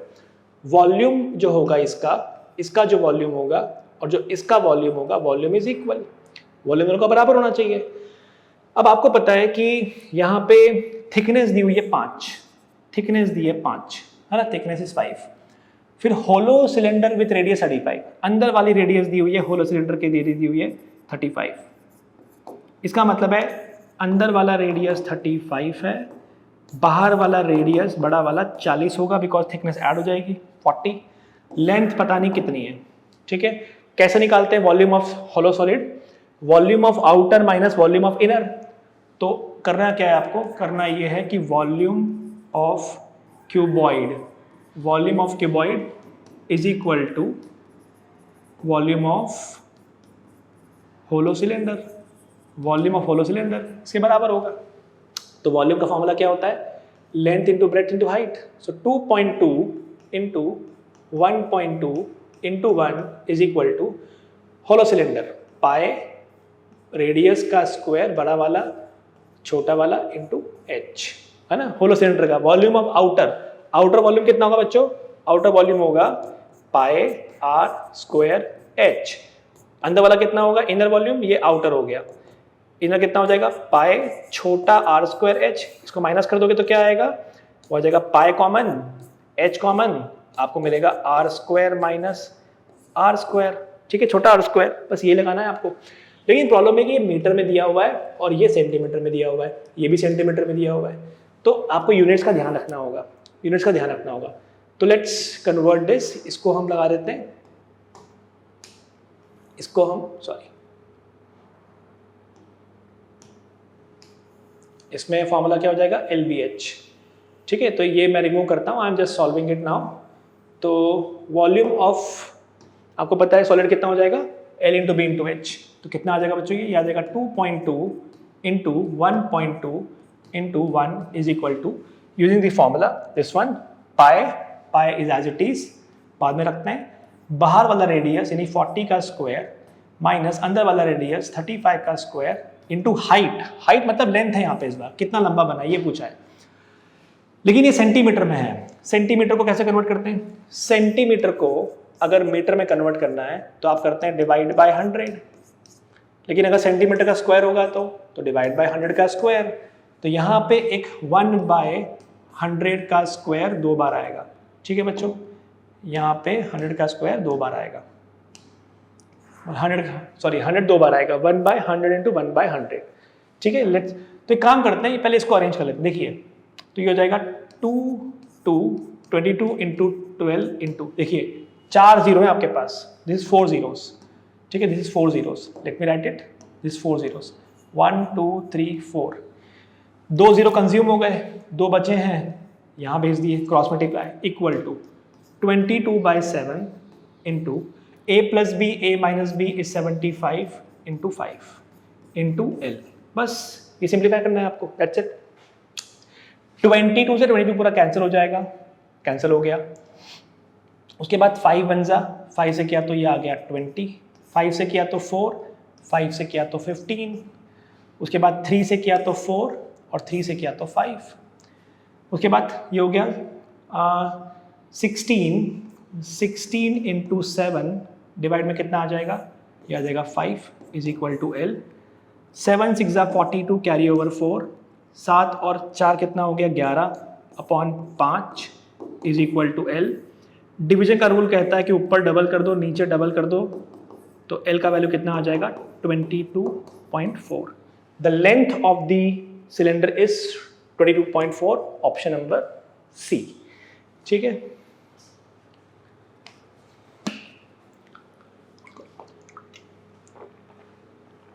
I hope this is okay, very easy question based on volume।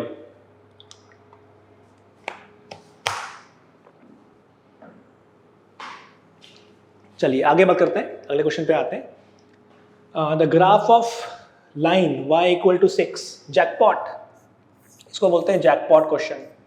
कि यार ये क्या क्वेश्चन आ गया, ये तो फटाफट निकाल सकते हैं आप।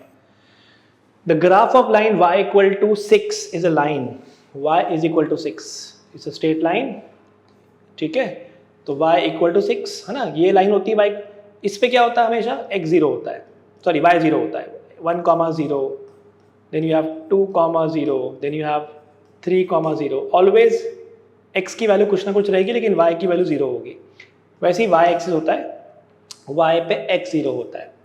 तो आप देख सकते हैं कि this is y equal to 0, तो y इक्वल टू 1 ये होगी, y इक्वल टू 2 ये होगी, वैसे ही करते करते एक y इक्वल टू 6 आएगी। तो y equal to 6 is a line parallel to x axis, yes parallel to x axis, distance of 6 from the origin, origin से 6 दूरी पर, बिल्कुल सही, ऑप्शन नंबर ए आपका आंसर है, jackpot question. Let's move on.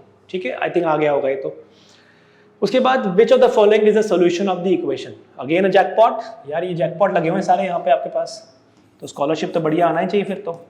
2x plus 3y अगर 6 है, इसका सॉल्यूशन कौन सा है, डालिए 1,2, ऑप्शन से डालिए। अगर x की वैल्यू 1 डाली जाए और y की वैल्यू 2 डाली जाए, क्या ये 6 आ रहा है, नहीं आ रहा है ना, बिकॉज 4 प्लस 6 8 हो जाएगा ना। ऑप्शन नंबर 2 डालिए, ऑप्शन नंबर ए तो रूल्ड आउट हो गया। बी डाल के देखते हैं, 1 1, तो 2 इंटू 1 एंड 3 इंटू 1, 6 आएगा, नहीं आएगा। ऑप्शन नंबर सी पे आते हैं, -3, सो 2 into -3 plus 4 3 into 4 minus 6 plus 12, ओ 6 आ गया। यही आंसर है ऑप्शन नंबर सी। ठीक है, बहुत आसान। चलिए आगे बात करते हैं, अगले क्वेश्चन पे आ जाते हैं बच्चों। The value of pi up to 35 decimal places is given below. ओ हो, पाई की value, pi is a irrational number, not terminating, not recurring. The value of pi up to 35 decimal place is given. ठीक है, find the probability of occurring 8 in it. 8 आने की probability क्या है? तो 35 place, the value of pi up to 35 decimal, ये 35 decimals हैं, ये सब नंबर, ये 35 है, मतलब ये हो गया 36 टोटल डिजिट है आपके पास। याद रखिएगा, you don't have 35 digit, you have 36 digits, क्योंकि 35 तो ये रही, उसके बाद एक और भी है 36। The value of 35 decimal place, the value of pi up to 35 decimal place is given. Find the probability of occurring 8. 8 कितनी बार आएगा? तो गिन लेते हैं 8 कितनी बार है। तो 8 कितनी बार है? 1 2 3 4 और ये 5। उसके बाद तो मुझे दिखता नहीं है, so 5 are favourable out of 36। Option number C, simple, right. Let's move on, आगे बात करते हैं। Which of following is a linear equation? Again a jackpot. क्या है यार, ये सारा का सारा यहीं पे जैकपॉट लगा हुआ है बीच बीच में। तो स्टार्टिंग क्वेश्चन थोड़ा कैलकुलेशन थे, लेकिन बीच में तो बहुत सिंपल है। कौन सा लीनियर इक्वेशन है? वो यहाँ पे स्क्वायर आएगा, इधर माइनस एक्स स्क्वायर आएगा जो और जुड़ जाएगा। Not linear because X square दिख रहा है, कोई भी कैंसिल नहीं दिखता है। X plus 1 by X is not a linear equation, this is a quadratic actually. This become x square plus 1 is equal to 5x। ठीक है, not a linear, पर ये linear है। हाँ, x minus 1 is equal to 1 minus x, 2x is equal to 2, बिल्कुल सही, linear ही है ना। तो ऑप्शन नंबर कौन सा हो जाएगा? डी हो जाएगा। चलिए, if the area of an equilateral triangle is 9√3, तो semi perimeter of the triangle क्या होगा? बहुत ही आसान क्वेश्चन। आपको पता होगा कि इक्विलेटरल ट्रायंगल का एरिया का फॉर्मूला क्या होता है। इक्विलेटरल ट्रायंगल के एरिया का फॉर्मूला क्या होता है? So area of equilateral triangle is given by √3/4 into A square, ये फॉर्मूला होता है आपका। अब एरिया आपको दिया हुआ है कितना? 9√3। सो 9√3 इज √3/4 इंटू ए कौन होता है? ए इज द साइड, ये ए होता है। ठीक है, तो √3 कैंसिल हो गया, तो ए स्क्वायर आ गया 36, यानी ए कितना आ गया 6। तो बताइए पेरीमीटर कितना आ गया? पेरीमीटर हो गया 3 इंटू 6, दिस गिव यू 18। क्या पूछा था? सेमी पेरीमीटर पूछा, क्या पूछा है? यस, 9 चौक 36, ये 6 हो गया।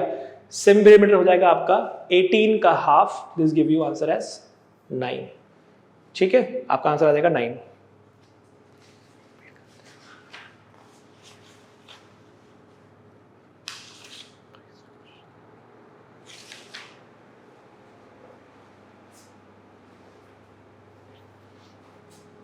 तो यहाँ पे एक ब्रेक है 22वें क्वेश्चन में। हाँ नहीं, सही है, थोड़ा सा ब्रेक ले सकते हैं, मतलब काट देना हल्का सा, तो आप लिख लेना 22वें क्वेश्चन में ब्रेक है ना। ओके, ठीक है।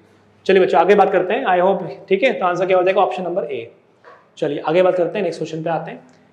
इवैल्यूएट, इसको इवैल्यूएट करना है। अब ये क्वेश्चन देखते ही आपको समझ में आना चाहिए कि इसमें तो ऑप्शन देखिए, पहले ऑप्शन को देखिए, ऑप्शन देख के समझ में आ रहा है कि सर वो जो क्लास 9 में फॉर्मूला पढ़ा था ना, a³ plus b³ plus c³ minus 3abc, क्या पढ़ा था ये बताओ? ये पढ़ा था आपने a plus b plus c into a square plus b square plus c square minus ab minus bc minus c है। ठीक है, ये फॉर्मूला होता है, याद रखिएगा। इसका एक फॉर्मूला और भी होता है, वो भी मैं लिख देता हूँ आपके लिए कि 1/2 a plus B plus C, और ये आता है बच्चों a माइनस बी का whole square plus b minus C का whole square plus c minus a का होल स्क्वायर। ठीक है, ये दो फॉर्मूले काम करते हैं। तो ये तो इसी फॉर्म में दिया हुआ है, देखो A plus B plus C, yes A plus B plus C, A square B square C square, A B B C C है, लेकिन माइनस कौन है देख लीजिए, बस आपका आंसर आ जाएगा। ऑब्जर्व कीजिए सिर्फ साइन को, देखिए ये नेगेटिव है और ये दोनों पॉजिटिव है, आना क्या चाहिए था नेगेटिव, लेकिन ये आ रहा है पॉजिटिव। कॉमन कौन है इसमें, y कॉमन है, इसका मतलब y नेगेटिव रहा होगा, बिल्कुल सही दिख रहा है y नेगेटिव है। तो बस a कौन है 2x, b कौन है -y, बिकॉज इसका सिंप्लीफिकेशन बनेगा ये, ठीक है। तो a cube a plus B plus C, a कौन है बच्चों, a हमारा 2x है, b कौन है -y और c कौन है, c है हमारा 3z, ठीक है। -3 a कौन है 2x, b कौन है -y और ये कौन है c 3z। देखिए पूरा बैलेंस है ये, तो आपका आंसर आ जाएगा 8x cube -y cube plus 27z cube minus minus plus बन जाएगा 9 2 18 xyz। ऑप्शन नंबर, पहली चीज प्लस आना चाहिए xyz, तो प्लस xyz तो सभी में है, ऊपर से y आना चाहिए नेगेटिव, y नेगेटिव इन दोनों में नहीं है, y नेगेटिव यहाँ पर है, ऑप्शन नंबर बी। ठीक है बच्चों, very easy one, let's move on, आगे चलते हैं। ओह फिर से jackpot, the value of x from the adjoining figure, तो 120 minus x, 120 minus x, 120 minus x और 5x, इनका सम कितना होना चाहिए, if lines are parallel given it, the lines are parallel, को इंटीरियर एंगल का जो सम होता है वो 180 होता है, they are supplementary. 120 minus x plus 5x, शायद आपको इमेज थोड़ा सा ब्लर दिख रहा होगा, अपना पेपर लेके बैठिए उसमें दिख जाएगा आपको। तो 120 माइनस x प्लस 5x की वैल्यू 120 है, सॉरी 180 है, तो आपको मिल जाता है 4x is equal to 60, x की वैल्यू आ जाती है सिर्फ और सिर्फ 15 degree, x is 15, option number A. ठीक है, जैकपॉट अगेन। चलिए आगे चलते हैं, very easy one again. For the given triangle write the correspondence if congruent, correspondence लिखिए अगर कॉन्ग्रुएंट है तो। साइज क्या लिखा है, 2 centimetre 2 centimetre 2 centimetre, 3 centimetre 3 centimetre, ओहो ना, कहां से कॉन्ग्रुएंट भाई, कॉन्ग्रुएंट नहीं सिमिलर है, these are similar actually, these are similar triangle not the congruent one. Congruent क्या होता है, same shape same size, size बढ़ गया, कॉन्ग्रुएंट है ही नहीं, तो कॉरेस्पॉन्डेंस कौन सा बनेगा, छोड़ दीजिए, आगे चलिए, सीधे सीधे ऑप्शन आ गया, ऑप्शन नंबर ए। चलिए आगे बात करते हैं। If P and Q are any 2 points lying on the side DC and AD respectively of a parallelogram ABCD, then area of triangle BQC is equal to, okay, area of triangle किसके बराबर होगा ये पूछा गया है।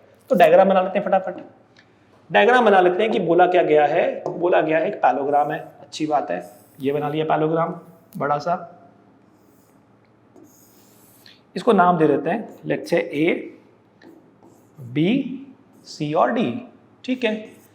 फिर क्या बोला है, फिर बोला गया है P and Q are points on line CD, इस पे एक पॉइंट है P, ठीक है, ये P मान लिया, एंड AD इस पे कोई पॉइंट है, कहाँ माने, कहीं भी मान लो, Q मान लिया, ठीक है।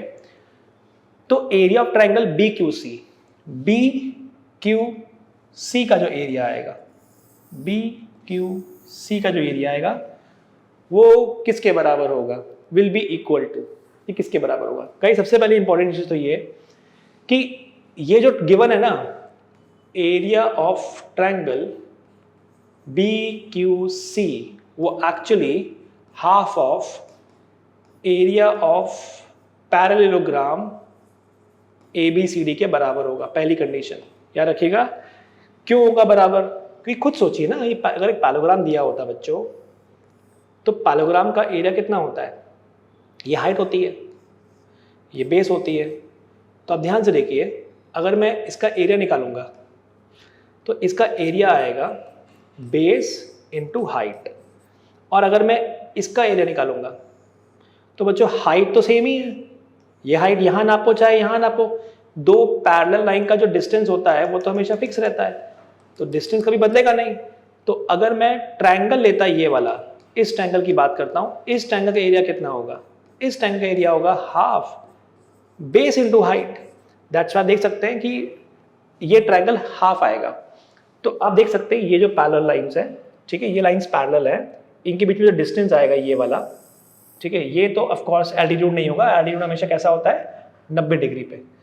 एल्टीट्यूड जहां पर भी आएगा, जैसे इधर कहीं पे बनेगा एल्टीट्यूड बाहर की तरफ, ऐसे यहाँ पे कहीं पे, ठीक है, इस ट्रायंगल के लिए और पैराग्राम के लिए एक लिंक रिलेशन क्या बन गया कि area of triangle, this triangle is half of the parallelogram, first condition, ठीक है। आई होप ये क्लियर है आपको, आपके सामने ये डायग्राम है, तो ये हाफ के बराबर होगा। क्यों बराबर होगा, रीजन ये रहा, देख लीजिए आपके सामने कि पैराग्राम और ट्रायंगल की बात करते हैं तो हाइट दोनों की सेम होगी, लेकिन ट्रायंगल जो है वो 1/2 बेस इंटू हाइट बनाएगा, पैराग्राम जो है वो बेस इंटू हाइट बनाएगा। तो अगेन मैं फिर से बता देता हूँ आपको ये कि अगर ये बेस b है और अगर ये हाइट h है तो इसका एरिया आएगा b इंटू h। वैसे अगर मैं इसी पैराग्राम की बात करता हूँ और इस पैराग्राम में ये बेस लेता हूँ b, लेकिन ये ट्रायंगल में ये ले लेता हूँ, अब मैं ट्रायंगल का एरिया निकाल रहा हूँ। तो बच्चों सब ध्यान से देखिए, फिर से वही बात कर रहे हैं हम कि हाइट सेम है ना, हाइट यहाँ नापो यहाँ नापो यहाँ नापो, फर्क ही नहीं पड़ेगा, चाहे तो यहाँ नाप लो, क्योंकि वो लाइंस पैरेलल है और पैरेलल लाइन का जो गैप होता है कभी बदलता नहीं है। तो इस ट्रायंगल का एरिया 1/2 बेस इंटू हाइट होगा, जो आप देख सकते हैं कि पैराग्राम के हाफ के बराबर है। तो देखिए ध्यान से, अब क्या बोला है कि एरिया ऑफ ट्रायंगल BQC जो कि हाफ ऑफ पैराग्राम है वो किसके बराबर होगा, पहला option area of triangle APB, APB, yes भैया यही है। देखो ये वापस वही चीज बन गई, पैराग्राम की बेस वही है और हाइट ऐसा निकालोगे तो एरिया ऑफ ट्रायंगल APB भी तो हाफ ऑफ पैराग्राम आएगा। ऑप्शन नंबर ए आंसर है, आगे चेक करने की जरूरत नहीं है। दोनों एरिया जो हैं वो half of the area of parallelogram है, ऑप्शन नंबर ए। चलिए आगे चलते हैं, next question, it is based on data, graph दिया हुआ है, डेटा दिया हुआ है, this you have to read. इसको हम समझ लेते हैं किसका आंसर क्या होगा। Answer the question on the basis of the information given below, the given graph show the number of students participating in 3 different competition in 5 different school. Now you can see school A, school B, school C, school D and school ES, and 3 participation: music competition, debate competition and art competition. Music, debate and art. So this is music, this is debate and this is art. ठीक है, ये information हमको यहाँ पे दिया हुआ है। Okay, फिर क्या बोला है, number of student participating in debate competition from school D, number of student participating in debate competition in school D, school D पे आ जाइए, ये रहा स्कूल डी, डिबेट मतलब शेडेड रीजन, ये रहा, this is the debate competition का number, is what percent of the student participating in music competition from school B, school B और म्यूजिक कॉम्पिटिशन मतलब ये वाला, तो दिस इज 80। सवाल क्या है कि number of student participating in debate, जो डिबेट में पार्टिसिपेट कर रहे हैं स्कूल डी से, वो कितना नंबर है बच्चों, ध्यान से देखिए, दिस इज अप्रॉक्सीमेटली 30 से स्लाइटली बड़ा है, 30 से स्लाइटली बड़ा है, तो 30 प्लस लिखता हूं, ठीक है, 30 से बड़ा है। So this 30 plus is what percent of 80, ये पूछा है आपसे, थोड़ा सा बड़ा है 30 से, थोड़ा सा बड़ा है, तो 30 और 30 का कितना परसेंट है, सॉरी 30 80 का कितना परसेंट है ये निकालना है। कैंसिल किया, तो अगर आप चेक करते हैं इसको, ये एग्जैक्ट आ जाएगा 300 डिवाइड बाय 8, ठीक है, इसको आप सिंप्लीफाई कर सकते हैं, बट अगेन लॉजिक वो नहीं है, तो ध्यान से देखिएगा, 80 का 10% कितना होता है, 8, 80 का 10% 8 है, तो 30% कितना होगा, 24, तो 40% कितना होगा, 32, तो थोड़ा सा बड़ा ही तो है। ऑप्शन देखिए, 36 नो, 48 ये तो 50% के लगभग पहुंच गया, नहीं, आंसर क्या होगा 42 क्यों नहीं होगा, बिकॉज ये नंबर 32 के आसपास, देखिए ध्यान से आप, है ना, ये नंबर काफी कम है, 30, देखो ये 30 है और ये 40 है, तो इसके बीच का नंबर 35 होगा, 35 से कम है, तो ऑफकोर्स 32 33 होगा, 32 होगा तो एग्जैक्ट 40 हो जाएगा, और 33 भी हुआ तो 42 तो नहीं पहुंच पाएगा। ऑप्शन कौन सा हो जाएगा हमारा, ऑप्शन नंबर डी, ठीक है। तो ये ग्राफ की रीडिंग है, ग्राफ के अंदर अगर एग्जैक्ट रीडिंग होती 32 डिवाइड बाई 80 तो आप डायरेक्टली बोल देते कि आपका नंबर कितना हो जाएगा 40%, और वो वही है, अगर आप स्केल से रख के उसको चेक करेंगे आपको 32 के आसपास की वैल्यू मिलती है। चलिए आगे इसमें एक क्वेश्चन और होगा, देख लेते हैं। Yes, 50% of number of student participating in music competition from school E. School E में जो म्यूजिक में पार्टिसिपेट कर रहे हैं, यानी कि ये वाले number, so this is how much, this is something like this, है ना, ये ऐसा कुछ है। तो अगर मैं देखता हूँ इस नंबर को, तो ये number music competition and school E, ये नंबर है, दिस इज द नंबर, ठीक है। तो 30 और 40 के बीच का नंबर है, नॉट एग्जैक्टली 30 नॉट 40, 35 बीच और बीच होता है, 35 के से थोड़ा ऊपर नीचे है, थोड़ा बड़ा ही दिख रहा है। 50% of number of student participating in music competition from school E R girls. 50% इसमें लड़कियां हैं। यहाँ पे जो म्यूजिक में पार्टिसिपेट कर रहे हैं उसमें 50% जो है वो गर्ल्स हैं। सवाल क्या पूछा है, what is the number of boys in participating in music competition from school E. तो बॉयज कितने हैं, अरे यार अगर लड़कियां 50% तो लड़के 50%, 50-50%, राइट।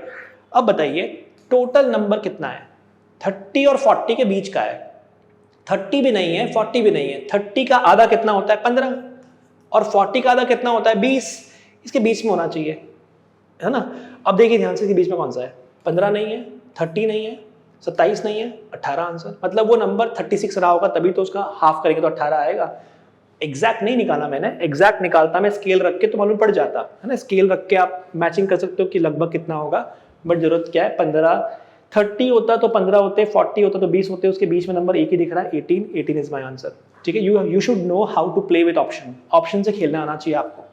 चलिए आगे चलते हैं, चलिए तो नेक्स्ट क्वेश्चन पे आते हैं, अगला क्वेश्चन समझते हैं।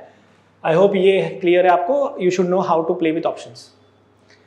The number 7.478478 and 1.10100, okay, guys थोड़ा सा मिस्टेक है इसमें, पीपीटी में आपको यहाँ पे डॉट डॉट डॉट मिला होगा एग्जाम में, ठीक है। ये पीपीटी में शायद थोड़ा सा मिसिंग है, आप चेक कीजिएगा, जस्ट गो थ्रू पेपर में इस नंबर के आगे डॉट डॉट डॉट लगा हुआ है, ठीक है, ये प्लीज चेक कीजिएगा। द नंबर दिस 4.478478, ये बच्चों ये टर्मिनेटिंग है मतलब ये नंबर रैशनल हो गया, क्लियर है ये तो। और ये no pattern 10 100 4 times 0 5 times 0 and dot dot dot लगा हुआ है, that's why it's an irrational. So first number is rational, the other is irrational, option number A, right, very easy one. Make sure देखिए यहाँ पे dot लगा होगा। चलिए आगे चलते हैं, अगले क्वेश्चन पे आते हैं। Basic simplification, find the value of this expression, इसका वैल्यू निकालना है अपने को। तो 9 की पावर में आ गया 3/2, 9 की पावर में 3/2 minus this, I am just solving it, let's look carefully, ठीक है, कुछ है नहीं इसके अंदर, बहुत ही आसान क्वेश्चन है। तो 9 की पावर में 3/2, तो मैं लिख सकता हूँ 3 स्क्वायर, उसके ऊपर 3/2 माइनस 3 इंटू 1 माइनस, ये स्क्वायर रूट है, इसको लिख दिया मैंने 1/9 का स्क्वायर, और इसके ऊपर लिखा हुआ है -1/2। हालांकि ये मेंटली करना चाहिए काउंट आपको, बट मैं पूरा लिख रहा हूँ। 64/125 क्यूब रूट है, तो मैं इसको लिखता हूँ 4/5 का क्यूब, और फिर इसके ऊपर एक और पावर लगी हुई है which is -2/3। Then you have plus 1/256 को लिख सकते हैं हम, पावर 4 है तो ये 4, और 4 की पावर 4 एंड 5 की पावर 4, ठीक है। और उसके ऊपर लिखा हुआ है आपने 1/4, इसके ऊपर दिया हुआ है 1/4, यानी कि 4th रूट निकालना है, प्लस 25 का स्क्वायर रूट तो 5 हो जाएगा, और 64 का क्यूब रूट 4 हो जाएगा। ये आपको सिंप्लीफाई करना है, बहुत ही आसान। तो व्हेन यू कैंसिल 3 तो आपको मिल जाएगा 27, बिकॉज 2 कैंसिल हो जाएगा एंड 3 का क्यूब 27, -3 माइनस, बच्चों ये 2 कैंसिल हो जाएगा और -1 बचेगा, तो 1/9 की पावर -1 का मतलब होता है reciprocal, which give you 9 divided by, now 3 got cancel out, तो ये मिलेगा -2 का मतलब हो जाएगा रेसिप्रोकल एंड स्क्वायर, तो 4/5 5/4 बन जाएगा, एंड 5/4 का स्क्वायर हो जाएगा 25/16। उसके बाद ये बच्चों फिर से 4 कैंसिल हो जाएगा, दिस बिकम 5/4, और उसके बाद ये भी 5/4 तो ऑलरेडी है ही। बस ये सिंप्लीफाई करना है आपको, आ गया आपका आंसर। तो 9 और 3 हो गया 12, 27 में से 12 जाएंगे तो 15 बचेगा, 15 अपॉन में आ जाएगा इसका एलसीएम 16, ठीक है। तो ये आ जाएगा 25 प्लस 5 टाइम्स करोगे, 4 टाइम करोगे तो 20, और ये आ जाएगा 20, तो आ जाएगा 15 इंटू 16 अपॉन 20 और 20 40, 40 और 25 हो गया 65, कैंसिल किया आपने इसको 5 से तो 5 3 ज़ा 15, 5 से किया तो 13, 16 3 ज़ा 48 अपॉन 13, ऑप्शन नंबर डी। ठीक है, तो बीच में जो क्वेश्चन दिए हुए हैं काफ़ी आसान है ना। चलिए आगे चलते हैं, नेक्स्ट क्वेश्चन पे आते हैं। 31st question, it says in the given figure PQR is a cyclic quadrilateral in which PS is equals to RS and the angle PQS is equal to 60 degree. The value of x is, तो x का value क्या होगा? तो again circle की property पे based question है, बहुत ध्यान से देखिए। ये एंगल आपको 60 दिया हुआ है, दिस एंगल इज 60। ठीक है, तो late me have a diagram again, diagram बनाता हूँ फिर से। ये आपको दिया हुआ है कुछ ऐसा, ठीक है, ये एंगल दिया हुआ है 60 डिग्री और ये एंगल दिया हुआ है x और आपको x निकालना है and these two are equal, ये आपको इक्वल दिए हुए हैं। चलिए बहुत ध्यान से देखिएगा, अगर ये दोनों इक्वल है इसका मतलब है ये एंगल आपका जो होगा ये भी बराबर होगा, these two are equal. But आप बहुत केयरफुल देखिएगा, देखिए ये एक आर्क है, लेट्स से ये S और R है, ये SR यहाँ पे एंगल बनाती है एक, ये SR यहाँ जो एंगल बनाएगी यही SR यहाँ जो एंगल बनाएगी इसके बराबर होगा। Angle subtended bye an arc, angle subtended bye an arc at 2 points on circle on the same side are equal, that's why both has to be x, both has to be x। ठीक है, similarly ध्यान से देखिए, ये जो आपकी arc है PS, ये जो आर्क है PS, ये आर्क यहाँ पे जो एंगल बनाती है, यहाँ पे जो एंगल बनाती है, जो आर्क PS है यहाँ जो एंगल बनाएगी, यही आर्क PS यहाँ जो एंगल बनाएगी उसके बराबर होगा। तो क्लियरली है ये PS यहाँ जो एंगल बनाएगी वो इसके बराबर होगी, मतलब ये एंगल 60 होगा। But if these two are equal, that's why this triangle is isosceles and angle equal होने चाहिए थे, तो x की वैल्यू कितनी होनी चाहिए थी? 60 डिग्री। ठीक है गाइस, लॉजिक बहुत सिंपल सा है, मैं फिर से बताता हूँ आपको कि ये आर्क यहाँ जो एंगल बनाती है x, ये वाली आर्क यहाँ जो एंगल बनाएगी इसके बराबर होगी, है ना। I am using the property this one, ये प्रॉपर्टी यूज कर रहा हूँ, ऐसा कुछ सर्कल में पढ़ा होगा आपने, ये एंगल बराबर होते हैं। ठीक है, उसके बाद सिमिलरली ये जो आर्क दिख रही है आपको, इसने अगर सेम एंगल बनाया, सिमिलरली मैं दूसरी आर्क ले लेता हूँ अब, let me have a different colour.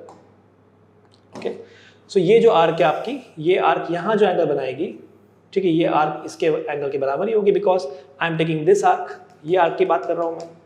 तो ये आर्क इधर जो एंगल बनाएगी, यही आर्क इधर जो एंगल बनाएगी इसके बराबर होगा। Angle subtended by the same arc और the same side are equal, and क्योंकि ये दोनों साइड बराबर थी, दैट्स व्हाई ये ट्रायंगल आइसोसेलेस होगा, तो x की वैल्यू 60 के बराबर ही होनी चाहिए। That's your answer. ठीक है बच्चों, चलिए आगे बात करते हैं, अगले क्वेश्चन पे आते हैं। कंस्ट्रक्शन करना है ट्रायंगल ABC का, बोला है जिसमें AB का वैल्यू 6 है, एंगल B 60 है। ठीक है, तो AB का वैल्यू आपका 6 है, एंगल B का वैल्यू आपका 60 डिग्री है। बोला है कि जो बाकी साइड हैं BC और CA, उसकी लेंथ क्या नहीं हो सकती, in which this is not possible when BC plus CA। Triangle कब नहीं बनेगा? जब BC प्लस CA क्या हो? बच्चों अकेली लेंथ 6 है, तो बाकी दो का जो सम होना चाहिए वो 6 से बड़ा होना चाहिए ना, सम ऑफ 2 से 3 से बड़ा होना चाहिए। ऑप्शन नंबर डी, सीधे आंसर, सम ऑफ 2 से 3 से बड़ा होना चाहिए। तो D is the answer. You can clearly से कि आपका आंसर D होगा, बिकॉज अगर ये 5.9 हो गई, it's not possible in a triangle sum of 2 side is always more than third one. 6 से तो बड़ा करना पड़ेगा ना, उसके बिना कैसे पॉसिबल है, राइट? तो आपका आंसर क्या हो जाएगा? सिरे सिरे D। चलिए आगे बात करते हैं। Perimeter of triangle is this, 2 of the side are p square minus 2p plus 1 and 3p square minus 5p plus 3, find the third side। तो बच्चों ये तो बहुत ही ईजी हो गया, पेरीमीटर दिया हुआ है, ठीक है, साइड 1 दी है, साइड 2 दी है। साइड 1 कितनी दी है? p square minus 2p plus 1 and then you have 3p square minus 5p plus 3। आपको साइड नंबर 1 पता है, साइड नंबर 2 पता है, तो S1 plus S2 plus S3 is the perimeter. तो काम करते हैं, इनको ऐड कर लेते हैं, तो S1 प्लस S2 कितना हो जाएगा? वो आ जाएगा 4p स्क्वायर माइनस के 7p प्लस 4। ये आप पेरीमीटर में से माइनस कर दीजिए, पेरीमीटर कितना दिया हुआ है, पेरीमीटर दिया हुआ है 6p² minus 4p plus 9। Now when you subtract 6p² में से 4p² आपको मिलेगा 2p²। जब आप -4p में से -7p सब्ट्रैक्ट करेंगे तो आपको मिलेगा +3p। ऑप्शन आई थिंक आ चुका है, यस ये रहा। और 9 में से जब 4 सब्ट्रैक्ट करोगे तो मिलेगा +5, प्लस मिलेगा आपको 5। Option number B. A pretty easy question, I hope ये भी आपने आराम से किया होगा। इस सवाल की क्वेश्चन नंबर 34, बहुत ही आसान question. Mean of 25 number is 8 if 2 is added to every number. अगर 2 हर नंबर में ऐड किया जाए तो what will be the new mean, तो नया मीन क्या होगा। तो लॉजिक बहुत सिंपल सा है बच्चों इसका कि हर नंबर में अगर आप 2 ऐड करते हैं एवरेज भी 2 बढ़ जाता है। Simple, answer is 10। Jackpot question था ये भी आपके लिए कि अगर सभी नंबर में 2 ऐड किया जाता है तो रूल कहता है कि एवरेज भी 2 बढ़ जाएगा।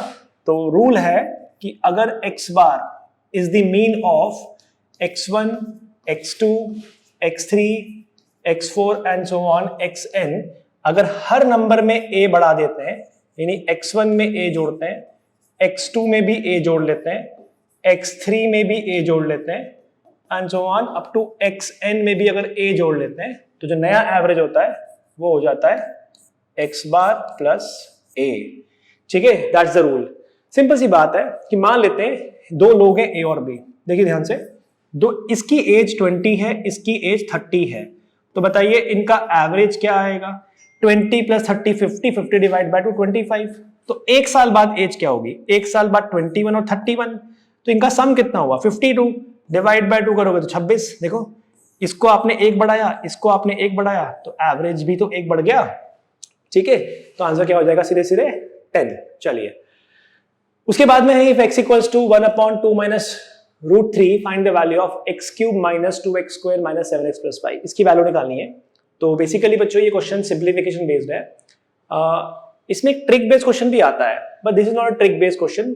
ये तो आपका प्योरली सिंप्लीफिकेशन करवाएगा आपसे, बट ओनली थिंग इज कि आप पहले इसको रैशनलाइज करें और फिर वैल्यू निकालें कितनी आती है। देखिए ध्यान से, रैशनलाइज करूंगा तो मैंने ऊपर इसके कॉन्जुगेट का मल्टीप्लाई किया, और जब मैं नीचे कॉन्जुगेट का मल्टीप्लाई करूंगा तो a plus B, a minus B, a² minus b² बन जाएगा। तो x की वैल्यू आ जाएगी 2 प्लस √3 अपॉन में आ जाएगा 4 माइनस 3 यानी कि 1। यानी आपको मालूम पड़ गया x की वैल्यू क्या आ रही है 2 प्लस √3। x की वैल्यू 2 प्लस √3 आ गई। अब एक काम कीजिए, ये वैल्यू यहां पर डाल दीजिए, बट ये क्यूब करना है तो क्यूब करने से अच्छा काम करिए, यहां से x कॉमन निकाल लीजिए। x कॉमन निकाला तो आपको मिलेगा x² minus 2x minus 7 plus 5। ठीक है, x का वैल्यू क्या आ रहा है, x का वैल्यू आ रहा है 2 प्लस √3 और फिर आ जाएगा x का स्क्वायर, मतलब कि 2 प्लस √3 का होल स्क्वायर माइनस 2x यानी 2 इंटू 2 प्लस √3, उसके बाद माइनस 7 प्लस 5। ठीक है, चलिए सिंप्लीफाई कर लेते हैं फटाफट इसको। तो आपको मिल जाएगा 2 plus √3 a plus b whole square, सबको आता ही है, वो हो जाएगा a² plus b² plus 2ab 4√3 हो जाएगा माइनस 4 माइनस के 2√3, साथ में आ जाएगा माइनस 7, साथ में आ जाएगा प्लस 5, माइनस 7 और ये 4 प्लस से कैंसिल हो जाएगा। आपको मिल गया 2 प्लस √3 इंटू साथ में क्या मिल गया, देखिए ध्यान से, ये आ जाएगा 2√3 और साथ में आ जाएगा माइनस के 4 और आ जाएगा आखिरी में प्लस 5। बस सिंप्लीफाई करना है, अभी कर लेते हैं। तो व्हेन यू मल्टीप्लाई, ये इन टर्म का मल्टीप्लाई होगा यहाँ पे, तो 2 का मल्टीप्लाई होगा तो हो जाएगा 4√3 माइनस 8, उसके बाद √3 का मल्टीप्लाई होगा तो 2√3 इंटू 3 हो जाएगा 6, हो जाएगा माइनस के 4√3, साथ में हो जाएगा प्लस 5। 4√3 कैंसिल हो गया, ये आ गया -2, साथ में आ गया +5, answer is 3, option number D. Purely simplification, nothing else. इस तरीके से क्वेश्चन को सॉल्व करना था। डायरेक्टली पुट करोगे वैल्यू लंबा हो जाएगा, है ना, बिकॉज ये फ्रैक्शन है, 1 अपॉन समथिंग है, तो इसको पहले रैशनलाइज करके ठीक करो, उसके बाद वैल्यू पुट करो। चलिए आगे चलते हैं, अगले क्वेश्चन पे आते हैं। Sum of the ages of 4 member ABCD in a family is 172. 8 years ago the age of 4 member ABCD were in the ratio 2:378. After how many years A would be as old as present age of C? A C की present as के बराबर कब होगा, ये सवाल है। चलिए अभी निकाल लेते हैं। सबसे पहले तो ये बोला हुआ है कि प्रेजेंट सम, देखिए प्रेजेंट की बात करते हैं, प्रेजेंट एज अगर ए है, बी है, सी है और डी है, तो 8 साल पहले सबकी एज 8 कम रही होगी, है ना। 8 साल पहले आपकी एज क्या थी, तो आप उसमें से एज सब्ट्रैक्ट करोगे ना, तो यहां पे इनका सम 172 दिया हुआ है, तो इधर इनका सम आ जाएगा 172 माइनस 32, है ना। सबकी एज 8 कम हो जाएगी, तो ये आ जाएगा 140। लेकिन आपको बोला हुआ है 8 साल पहले इनका रेशियो जो था वो 2378 का था, तो एक काम करते हैं, फटाफट इनकी एज को 2378 में डिवाइड कर देते हैं। 140 को अगर मैं 2378 में डिवाइड करता हूं, सो 2:3:7:8 में अगर मैं डिवाइड करता हूं, तो टोटल हो जाएंगे 10 और 10 20 पार्ट। 140 के 20 पार्ट्स करना है, दिस गिव यू 7 7 2 जा 14, 7 3 जा 21, 7 7 जा 49, 7 8 जा 56, ये आ गए वैल्यूज। ठीक है, एक पार्ट के लिए 7। अब ये तो आपकी 8 साल पुरानी एज है, तो प्रेजेंट एज क्या होगी, प्रेजेंट निकाल लेते हैं। प्रेजेंट निकालने के लिए इसमें भी 8 जोड़ दीजिए, इसमें भी 8 जोड़ दीजिए, इसमें भी 8 और इसमें भी 8, ये आ जाएगा 22, 29, 57 एंड 64। बोला ए जो है वो सी की प्रेजेंट एज के बराबर कब होगा, यानी ए की एज 57 कब पहुंचेगी, इनका डिफरेंस, मेरी एज 30, आपकी एज 20, आपकी एज मेरे बराबर कब होगी, 10 साल बाद, गैप 10 साल है, 10 साल बाद आप मेरे बराबर एज के होंगे। मेरी एज 40, आपकी एज 20, तो आपकी एज मेरे बराबर कब होगी, 20 इयर्स बाद। तो लॉजिक यही है, डिफरेंस निकालना है। तो 57 और 22 का डिफरेंस कितना होता है, 35, यानी 35 साल बाद ए की एज सी के प्रेजेंट एज के बराबर हो जाएगी, ऑप्शन नंबर ए। ठीक है, let's move on, next question, based on very basic simplification which you can easily calculate. आपको पता है कि 343 जो होता है, 343 जो है वो एक्चुअली 7 का क्यूब है। ठीक है, 343 is 7 cube, you know it. तो और 49 is 7 स्क्वायर। मैं इसको रीअरेंज करता हूं क्विकली, क्वेश्चन 2 मिनट का था, ये बहुत इजी था। तो ये देखा 7 का क्यूब, उसके ऊपर 4 प्लस 7 का स्क्वायर, उसके ऊपर 8 अपॉन 343 की बात करते हैं, तो 7 का क्यूब, उसके ऊपर अगेन 6 प्लस 49 मतलब 7 स्क्वायर और उसके ऊपर आ जाएगा 7। ठीक है बच्चों, लेट्स सिंप्लीफाई दिस। तो आपको मिलेगा 7 की पावर में 12 प्लस 7 की पावर में 16, गैप यहाँ पे 4 का है, 7 की पावर में 18 प्लस 7 की पावर में 14, पावर में गैप 4 का है, कॉमन निकालते हैं, छोटी पावर कॉमन निकलेगी। छोटी पावर कौन है, 12। 7 की पावर 12 अगर मैं कॉमन निकालता हूं बच्चों, तो यहां मिलेगा 1। 7 की पावर 16 में 7 की पावर 12 गया, 4 पावर बच जाएगी, 7 की पावर 4 रह जाएगा, डिवाइड बाय 18 और 14 में अगेन पावर 14 छोटी है, तो 14 कॉमन निकाल लिया, यहाँ पे 14 कॉमन गया, 18 था, 4 पावर रह जाएगी, 7 की power 4 will be left out, plus 1। You can see these two are same, cancel out, and 12 and 14 को सिंप्लीफाई करोगे तो आ जाएगा 1/7 का स्क्वायर, बिकॉज 7 कैंसिल होना शुरू हो जाएगा, नीचे 14 टाइम्स है, ऊपर 12 टाइम्स है, तो 2 टाइम बचेगा। आई कैन स्ट्रेट अवे से the answer is 1/7, option number D. ठीक है, बहुत ही आसान क्वेश्चन, बेसिक सिंप्लीफिकेशन। चलिए आगे बात करते हैं, अगले क्वेश्चन पे आते हैं। Next one, ABCD is a non standard billiard table, AD is equal to 5। तो आप खेला देखा होगा पूल, जब आप पूल टेबल पे बॉल को शॉट करते हो तो बॉल टकरा के जाती है, या कैरम बोर्ड की बात करते हो, कैरम बोर्ड पे जब आप स्ट्राइकर से स्ट्राइक करते हो तो घूम के आती है, स्ट्राइक बैक करता है, वही दिया हुआ है, बाउंस बैक कर रहा है। ABCD is a non standard billiard table, AD is equal to 5 metre. A ball is projected from A along a line, ठीक है, A से आपने एक बॉल को शॉट किया along the line which make 45 degree, जो कि 45 डिग्री का एंगल बनाती है, 45 डिग्री विद AD, ये एंगल 45 डिग्री का दिया हुआ है। ठीक है, फिर बोला हुआ है it bounce to point P, ठीक है, बाउंस करती है पॉइंट P से on DC, again bounce respectively at Q, उसके बाद R पे, उसके बाद वो S पे पहुंच जाती है, and reaches the line AP at S, the total distance cover. तो बच्चों बॉल यहां से शुरू हुई, ये बॉल का डिस्टेंस हुआ प्लस ये बॉल का डिस्टेंस हुआ प्लस ये भी डिस्टेंस बॉल ने ट्रेवल किया और यहां पे आके रुक गई, तो ये डिस्टेंस निकालना है आपको।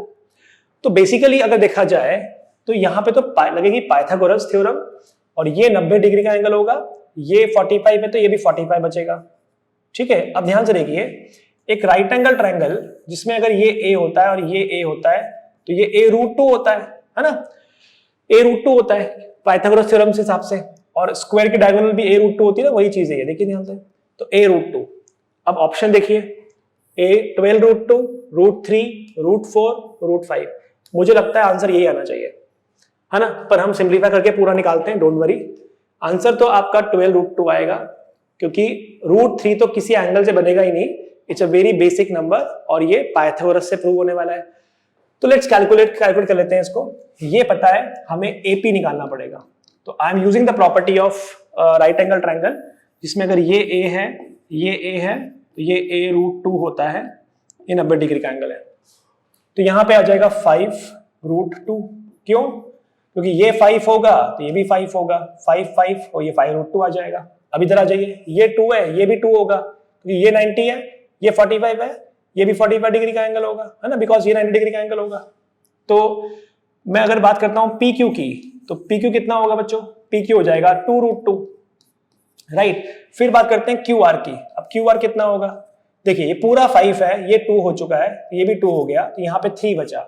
अगर ये 3 है, ये 90 है, ये भी 45 डिग्री का एंगल, ये भी 45 बिकॉज ये 90 होगा, ठीक है, ये 45 45 90 45, यानी सारे ट्रायंगल इसी को फॉलो कर रहे हैं। तो ये रूट 3, ये 3 है, ये भी 3 होगा, तो नाउ आर क्यू या Q R will be 3 root 2, similar property, है ना। और फिर आर एस की बात करते हैं। आर एस के लिए ये वाला पार्ट चाहिए और ये वाला पार्ट चाहिए, तो ये कैसा निकाले? इसकी जरूरत ही नहीं है। क्यों? क्योंकि बच्चों ध्यान से देखिए, ये जो बीच में फिगर बन रहा है, ये वाला, ये जो फिगर है, ये फिगर आपका एक रेक्टेंगल बन रहा है, इट्स अ रेक्टेंगल, है ना, और रेक्टेंगल के अपोजिट साइड जो होते हैं बराबर होते हैं। तो आर एस की वैल्यू कितनी आ जाएगी? जितना आपका पी क्यू आया, वो कितना आया था? 2 root 2। Just add all of them, 5 + 2 + 3 + 2, 5 + 2 is 7, 7 + 5 is 12, my answer is 12 root 2, absolutely correct. ये डायरेक्टली भी आता है, थोड़ा सा रिस्क ले सकते हैं आप, डायरेक्टली आप मार्क करके आगे जा सकते थे। चलिए आगे आते हैं, अगला सवाल, second last question, based on basic property of algebra. 4x² + 1/x² = 2, तो वैल्यू ऑफ 8x³ + 1/x³ क्या होगा? ठीक है, अभी देख लेते हैं बच्चों, ध्यान से देखिए, ये 2x का होल स्क्वायर है और ये 1/x का होल स्क्वायर है, और इसके इक्वल टू में 2 है, बिल्कुल सही। ये तो a² + b² है, तो a² + b² का प्रॉपर्टी क्या होता है? a² + b² होता है बच्चों a + b का होल स्क्वायर माइनस 2ab, है ना, इस प्रॉपर्टी को यूज करते हैं। तो this can be written as a + b का whole square minus 2 × a × b, और इज इक्वल टू में आ गया 2, ठीक है। ये 2 से 2 कैंसिल हो गया, सॉरी x कैंसिल हो गया, तो आपको मिल गया 2x + 1/x का whole square is equal to 6, जिससे आपको मिल गया 2x + 1/x का वैल्यू कितना आ गया? √6। सही है बच्चों। अब इसका क्यूब कर दोगे तो आपका आंसर आ जाएगा। Just cube both side, on cubing both side, तो 2x + 1/x का whole cube will be equal to √6 का क्यूब। अब √6 का क्यूब मतलब 3 टाइम मल्टीप्लीकेशन, तो √6 × √6 × √6, जिससे आपको मिल जाएगा 6√6, है ना, ये तो क्लियर है, इसमें प्रॉब्लम नहीं है। राइट हैंड साइड पे लगाते हैं formula a + b whole cube, तो which is a³ + b³ + 3 × a × b × a + b, 2x + 1/x, ठीक है, a³ + b³ + 3ab × a + b, और इज इक्वल टू में क्या आ जाएगा? इज इक्वल टू में आ जाएगा 6√6।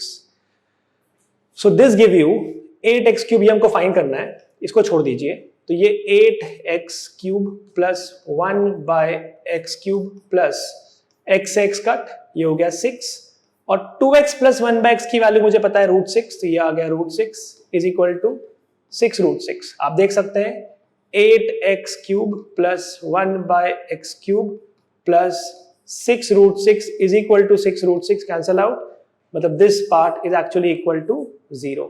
Option number D, very easy question, ठीक है। चलिए आगे बात करते हैं, and the last question on mathematics from coach phase 2, 6 अक्टूबर का जो एग्जाम था उसका लास्ट क्वेश्चन शुरू करते हैं। याद रखिएगा 29 अक्टूबर के पहले अगर आप रजिस्टर करते हैं तो आपको आपके खोज के स्कोर के साथ साथ एडिशनल 5% स्कॉलरशिप मिलेगा।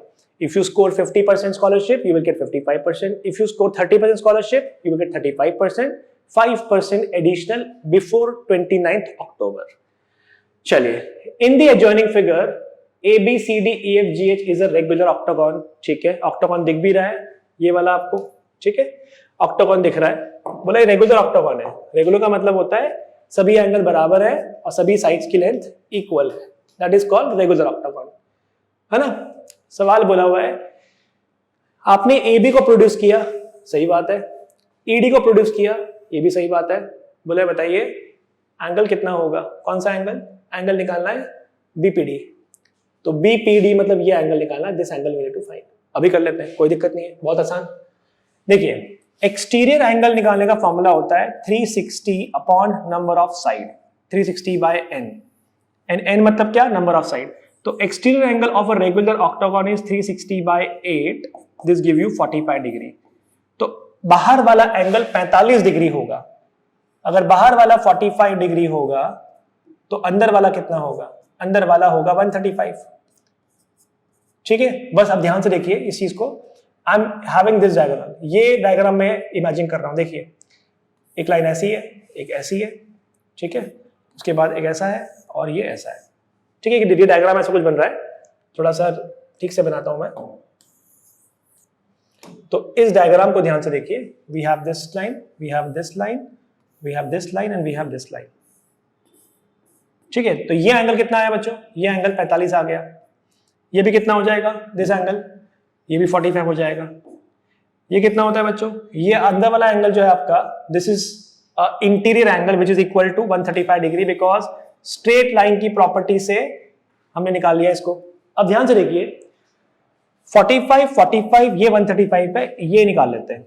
ये आपका आ जाएगा रिफ्लेक्स एंगल, पूरा समीशन जो होता है वो 360 होता है। सो 360 में से अगर मैं 135 सब्ट्रैक्ट करता हूं तो मुझे मिल जाता है यहाँ पे 5 में से 3 गया तो 2, 225। ये एंगल 225 आ गया।